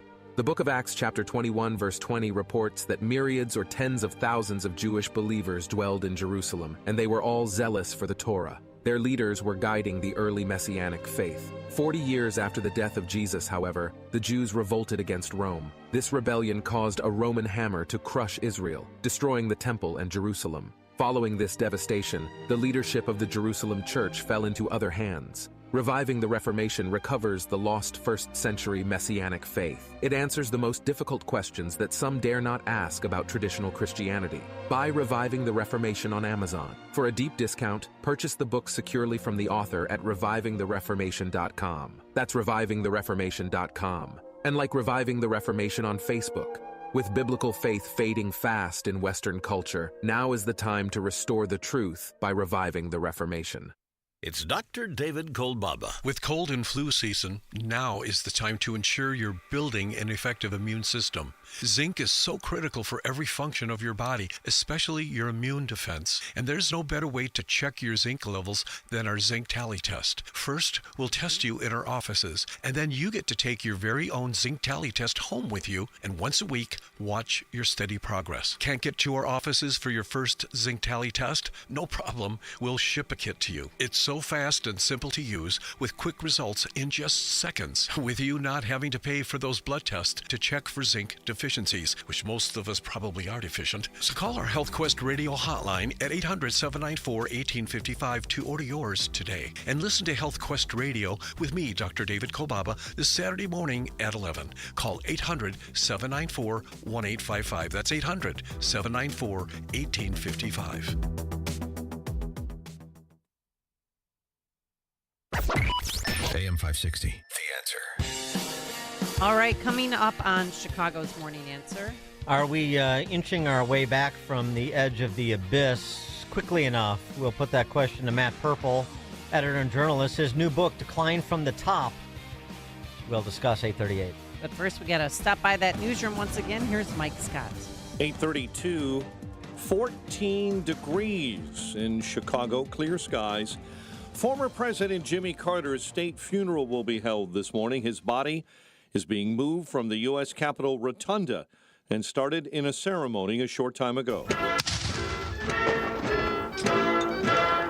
The president, Joe Biden, has designated today as a national day of mourning for the Georgia native who died at the age of 100 on December 29th.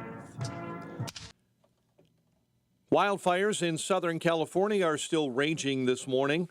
In an update with reporters a few moments ago, FEMA Administrator Deanne Criswell says federal help is on the move. What it's really going to do is help support the recovery. It's going to help support the rebuilding of the infrastructure that's been damaged. It's going to help support the individuals that have been displaced with temporary housing or long-term housing as needed. Preliminary estimates from J.P. Morgan Insurance suggest the losses from the Palisades fire could reach $10 billion. Most of those losses coming from homeowners. Moments ago, KABC television estimated about 50 to 75% of Pacific Palisades has been completely destroyed. Parents of students at a charter school on the city's northwest side are fighting closure. School leaders voted Wednesday to close Aspira Haugen Middle School, where enrollment was once as high as 800. The charter school was funded by CPS. The Highland Park July 4 parade shooting suspect is expected to appear in Lake County Court this morning. Robert Cremo III facing 7 counts of first-degree murder based on the judge's December rulings. The trial is expected to begin in February. Blackhawks beat Colorado 3-1 at the UC. Last night, a road loss for the Bulls, hammered by the Pacers 129-113. Big Ten college hoops fighting Illini rout Penn State 91-52. 8:34. We'll have a check of traffic and weather on the way next on AM 560. Dr. Sebastian Gorka says we're watching the master. I'm going to ask him right now, would you make it $200 million and said, how perfect is that? You've got the guy right next to you. He's just committed $100 billion. Hey, dude, you want to double it? That is the perfection. America First with Dr. Sebastian Gorka. Afternoons at 3, right before Sean Thompson at 4 on AM 560. The Answer. Are you heading into the new year with that same old joint pain?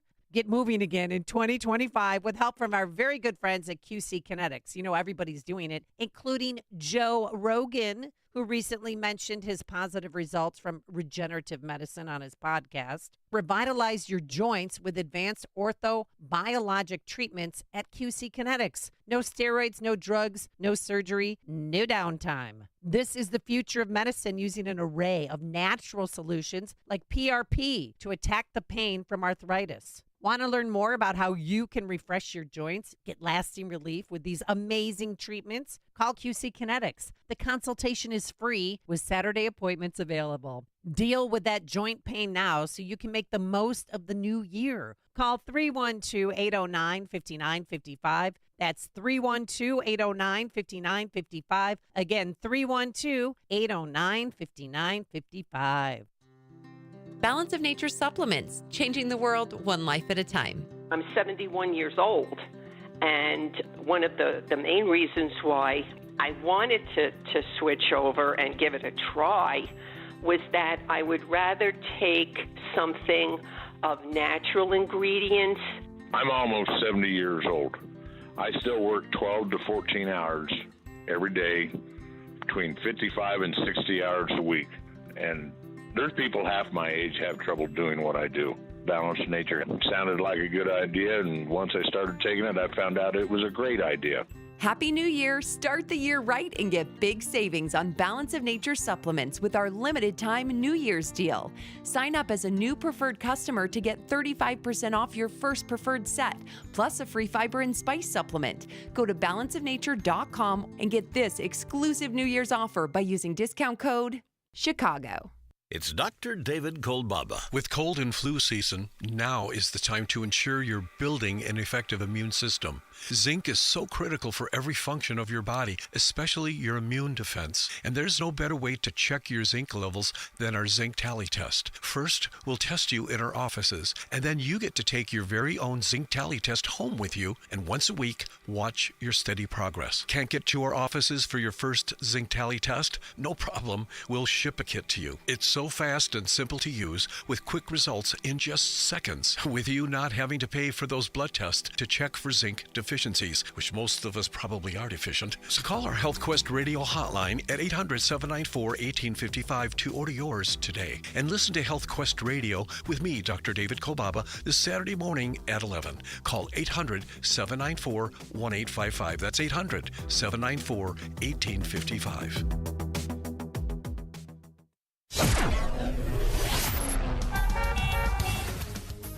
8:38.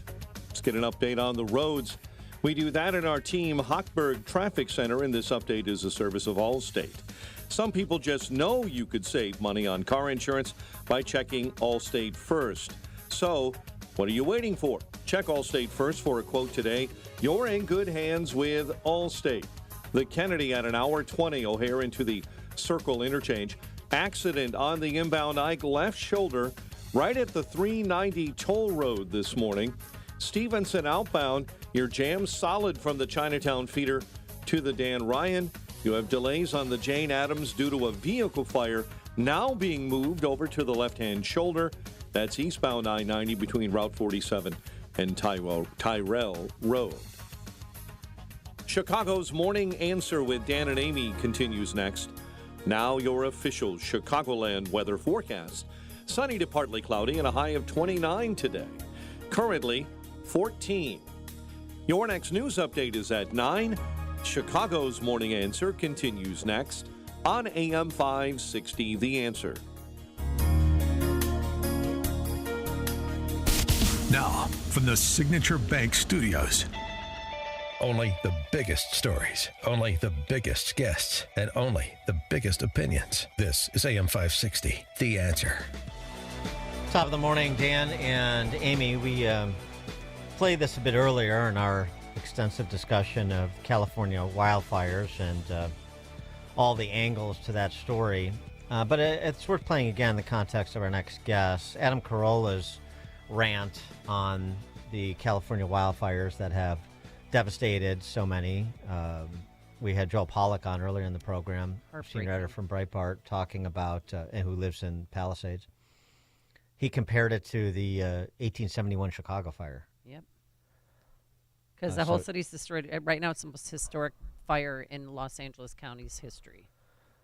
Well, here's Adam Carolla predicting what will come out of this, and perhaps even more pointed because of the growing understanding of the incompetence of the city and the focus of the fire department on diversity under this mayor. Adam Carolla, suggesting what you may see a lot of California lefties do as they attempt to rebuild. Here's what's going to happen. Let me just give you guys a little primer of what's going to happen. You know how Bill Maher seems real conservative now when he's like arguing with Jane Fonda about regulations, too many regulations, like strangling everything?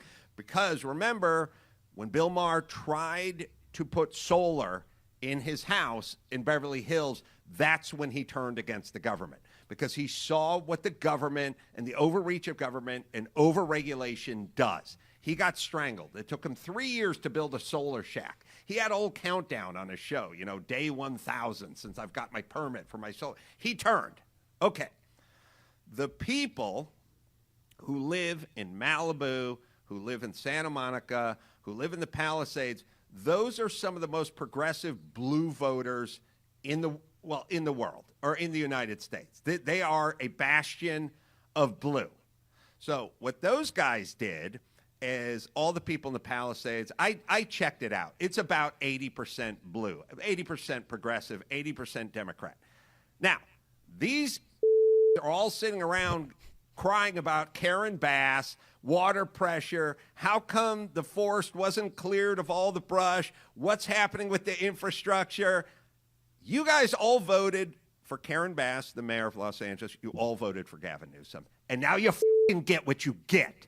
Oh, now that your house is on fire, well, now you're thinking about something else. Now you want to know what's going on. What's going on around here? You didn't give a shit about what was going on when other people's houses were on fire, but now you care. So here's what's going to happen. All these people who were deep blue Democrats are now going to have to pull a permit to rebuild. And they're going to get the 28-year-old bitch from the Coastal Commission telling them to go f*** off. And then they're going to vote for Trump or whoever's Trumpian next. You see, they're going to get turned. They're going to get turned hard because, as I've always said, live in the rent control apartment in Santa Monica, fine, good. We know how you vote. Go deal with the city. Try to pull a permit. These are going to be thousands of homes, super wealthy people, and these people don't want to live in Van Nuys.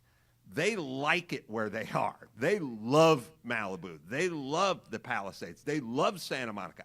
There's going to be a whole bunch of rich people, and they're going to go, I'm rebuilding, and I want to rebuild as fast as I can. And between the part where they go in to the Planning Commission and plan check and initially and try to pull a permit to the time the first load of lumber, the first load of 2x4s is dropped off on their lot where their house formerly stood, it's going to be 3 years. And 1,000 permits and 1,000 arguments and 1,000 discussions with the Coastal Commission, not to mention little tidbits that they didn't think about, like Carson Daly. You want a swimming pool? Yep. Got to be double hulled. Really? Yeah. Well, why? Well, what if water leaches out and gets into the groundwater table? Carson Daly had to build a swimming pool like a modern-day oil tanker. Had to put like a double hulled. That's all right. It'll just cost $500,000 for a swimming pool. Like that, they're going to be, when they start getting the regulation, they're going to go nuts. And when they start running into the bureaucracy and the red tape, they're going to start going nuts, and they're going to vote for Rick Caruso next time because they want to get. That's all Trump says is we're going to pull back the regulations. We're going to free people up. They're going to find out. They're going to get bit by their own snake. They're going to convert. Who wants to bet that the Amish build enough homes for all the displaced people in North Carolina before one permit gets approved in Palisades or Malibu? For more on this, we're pleased to be joined by Matt Purple, editor and journalist. His new book, Decline from the Top, Snapshots from America's Crisis and Glimmers of Hope. Matt, thanks for joining us. Appreciate it. Hey, Dan. Hey, Amy. Good morning.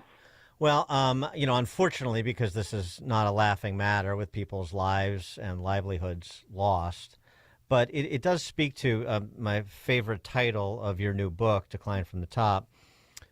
Capitalists without chess and our politicians without brains. I mean, maybe that should have been the title, because that seems to be the story that repeats itself over and over again in every sort of major event that captivates the nation. Yes, and we seem to have politicians without brains in California this morning in particular. And it's, the book is an amused and hopefully a little bit funny look at American decline, just because it's such a depressing subject that, I couldn't write a very serious book about it. It would have depressed me. But I think there's very little funny to be said about what's happening in California. I mean, it's just apocalyptic. The scenes from the news last night were terrible. And it is probably the most regulated state with state and federal regulations in the country. And what that means is it's very difficult to clear away brush. It's very difficult to take fire prevention measures. And once houses do burn down, it's very difficult to rebuild them. You have to go through these environmental impact studies that take years oftentimes, zoning restrictions. I mean, there's all manner of red tape that you have to jump through. And what that means is if you're Gavin Newsom and you're in a gated community, you're safe from the fires, things are okay for you. Things were probably okay for most people in the Pacific Palisades before this too, as Adam Carolla was saying. But I think we're about to discover just how difficult it is to do anything in California. And we'll see if that prompts the kind of political change that Adam Carolla was talking about. Well, so the declines from the top, I think, are manifest and people are familiar. So give us some of those more lighthearted glimmers of hope that you picked up upon in your book. Yeah, I mean, one of them that I've noticed is that we have this young generation now, Generation Z, that is very aware of what's going on because they've grown up with very little except American decline. I mean, it was, for them, their conscious memories, it was 9/11 and then the Iraq War and then the recession and then COVID and on and on and on, right? I mean, just kind of a succession of crises. And I think they understand that something has to change and that it's going to require real productive change. The kind of sitting on our laurels is not going to do anything to improve it. And so maybe it's always risky to put faith in the younger generation, but I like the attitude that I hear from a lot of these people that are now, I'm a millennial, they're now younger than me. It's weird that I'm not, the youngest generation anymore. And then there's other, more specific glimmers of hope too. Like, I think there was a lot of concern during COVID that this was going to have irreversible impacts on our country, these lockdowns and so on. And I think in some ways it did, but we're starting to get past them now. You're seeing bars and restaurants reopen. You're seeing people, emerge back into the sun. There's more kind of community activity, communal activity building up again in a way we were denied during the pandemic. So those are glimmers of hope. We still have a hell of a lot of problems, which is one reason Donald Trump was reelected. But hopefully there's, some silver linings in there too. We talked to Joel Pollack earlier in the program, as I mentioned, and he provided a really good illustration for us from the ground there. He talked about the mall that Rick Caruso owns, one of them, the Palisades Mall, that he had sort of a fire prevention plan in place, and he had his employees protect the mall, and actually the mall has survived, whereas the town virtually has not. So the private real estate developer with the pragmatic plan of action and the people to implement it, and then the city of Los Angeles, two completely different stories juxtaposed to one another. And, maybe even as we're sort of hoping, but not really seeing a lot of evidence of another great awakening in this country spiritually, we are seeing younger generations, like you mentioned, yours and the one that follows you, the Gen Zers, angling to be more pragmatic, like problem solvers, gamers, if you will.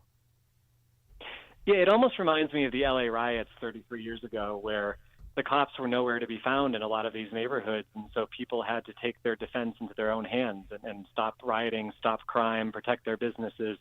Now you're seeing Angelenos protecting their own buildings, or trying to anyway. But I think there's going to need to be a real reckoning once this is all over. Gavin Newsom, Karen Bass wasn't even in the country. She was in Ghana for some reason, and then she flew back yesterday. She gave, one of the most hackneyed press conferences I think I've ever seen. She was just reading talking points off of a teleprompter. I think there's going to be, even in Democratic California, there's going to be a real reckoning for these people, because this just looks like an apocalypse. It's really terrible.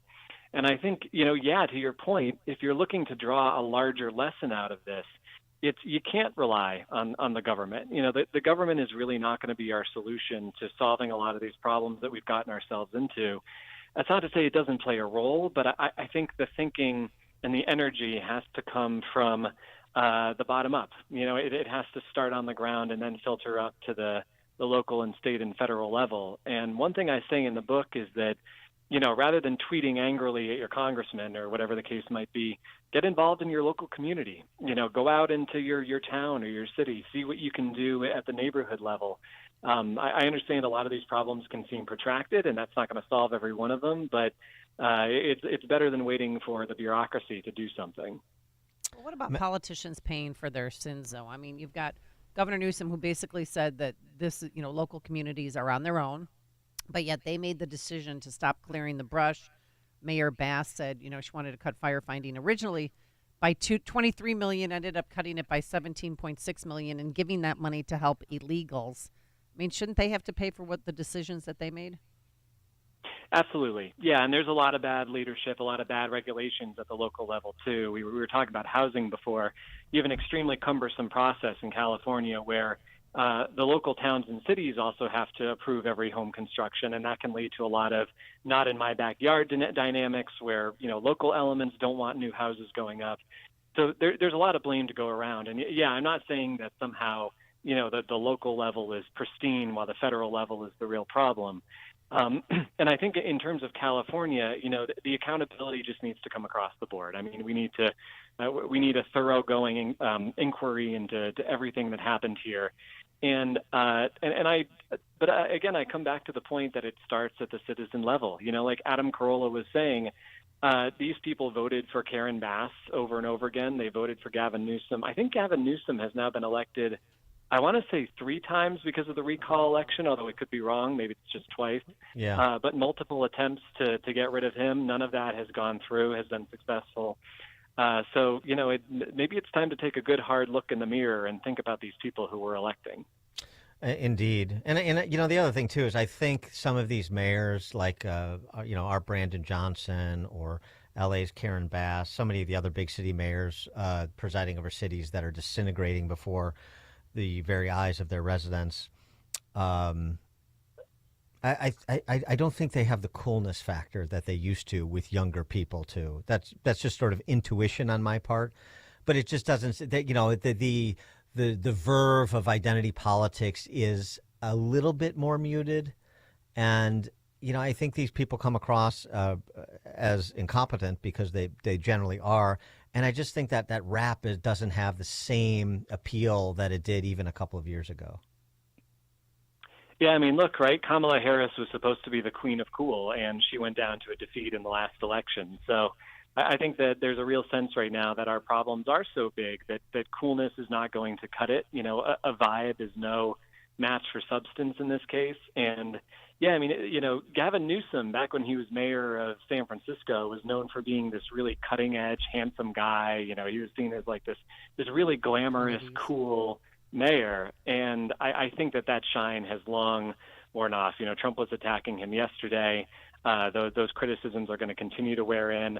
A lot of people remember what he did during COVID, some of the harshest lockdowns in the nation. And then he went to the French Laundry and had a nice meal with his friends. So I think a lot of that is going to catch up with him for sure.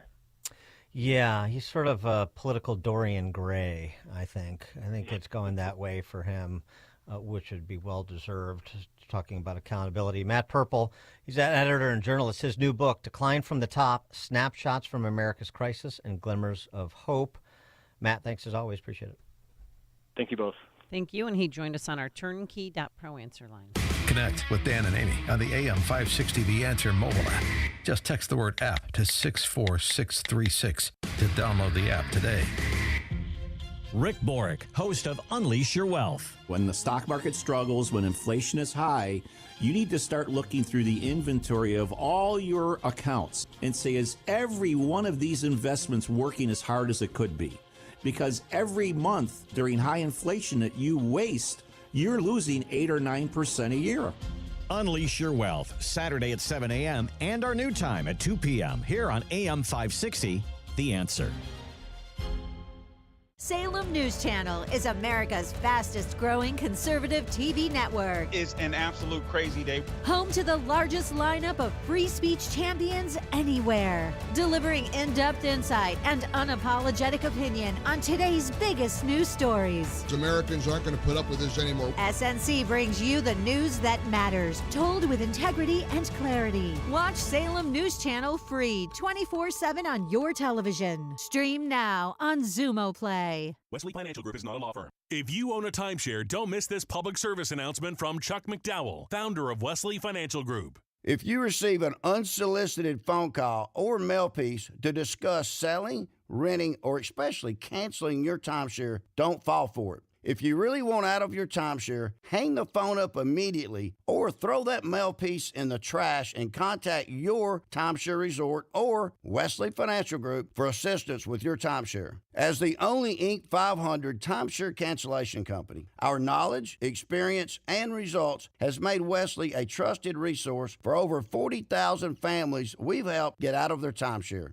Give us a call, and I'll send you our timeshare exit information kit free with the straight facts about your timeshare and all of your options for cancellation. Call for your free info kit, 800-839-8484. 800-839-8484. 800-839-8484. If you're self-employed and purchase your own health insurance, I have some great news. From now until January 15th, the health insurance exchanges are open again. And even if you've never qualified for a health insurance subsidy before, you most likely will now. The American Rescue Plan expanded subsidy eligibility to millions of Americans who have never qualified before, even to those with high income levels. And this year, you can purchase a PPO policy, which includes access to Northwestern Medical Group. Employers who provide small group coverage also have new options, and so do seniors looking for Medicare supplement coverage. Call me. I can help. If you're tired of calling a bureaucrat at an 800 number to help you navigate Obamacare, then you need a local expert on your side. C. Stephen Tucker from healthinsurancementors.com is someone I know and trust. He's a 30-year licensed broker who's been educating our listeners for more than 10 years. Steve, how can our listeners get in touch with you? Thanks, Dan. They can visit healthinsurancementors.com or call me directly at 630-674-1551. 630-674-1551. Balance of Nature supplements, changing the world one life at a time. I'm 71 years old, and one of the main reasons why I wanted to switch over and give it a try was that I would rather take something of natural ingredients. I'm almost 70 years old. I still work 12 to 14 hours every day, between 55 and 60 hours a week. And there's people half my age have trouble doing what I do. Balanced Nature sounded like a good idea, and once I started taking it, I found out it was a great idea. Happy New Year! Start the year right and get big savings on Balance of Nature supplements with our limited time New Year's deal. Sign up as a new preferred customer to get 35% off your first preferred set, plus a free fiber and spice supplement. Go to balanceofnature.com and get this exclusive New Year's offer by using discount code Chicago. AM 560, The Answer. Jimmy Carter's funeral is underway, and it's President Obama is sitting next to President Trump, and they're chatting away, chatty Cathys, and I would just love to know what they're saying. Trump saying to him, come on, give me your birth certificate. Thanks so much for making us part of your morning, part of your lives. Thanks to Quinn McCarthy and Justin Kosick. We're back here bright and early tomorrow morning at 5 a.m. Today we're going to have plenty of sunshine, but it's still going to be cold. Some high clouds, a high of 29 degrees. It is now 9 a.m. WIND, Chicago. Honoring our oldest president ever. I'm Dave Anthony, Fox News. That was at the U.S. Capitol before they moved Jimmy Carter's flag-draped casket to the Washington National Cathedral, where the funeral's about to begin. With all the living ex-presidents there, from Bush to Trump, President Biden will deliver the eulogy. Also tributes from Stephen Ford, the son of Gerald Ford, a once political enemy turned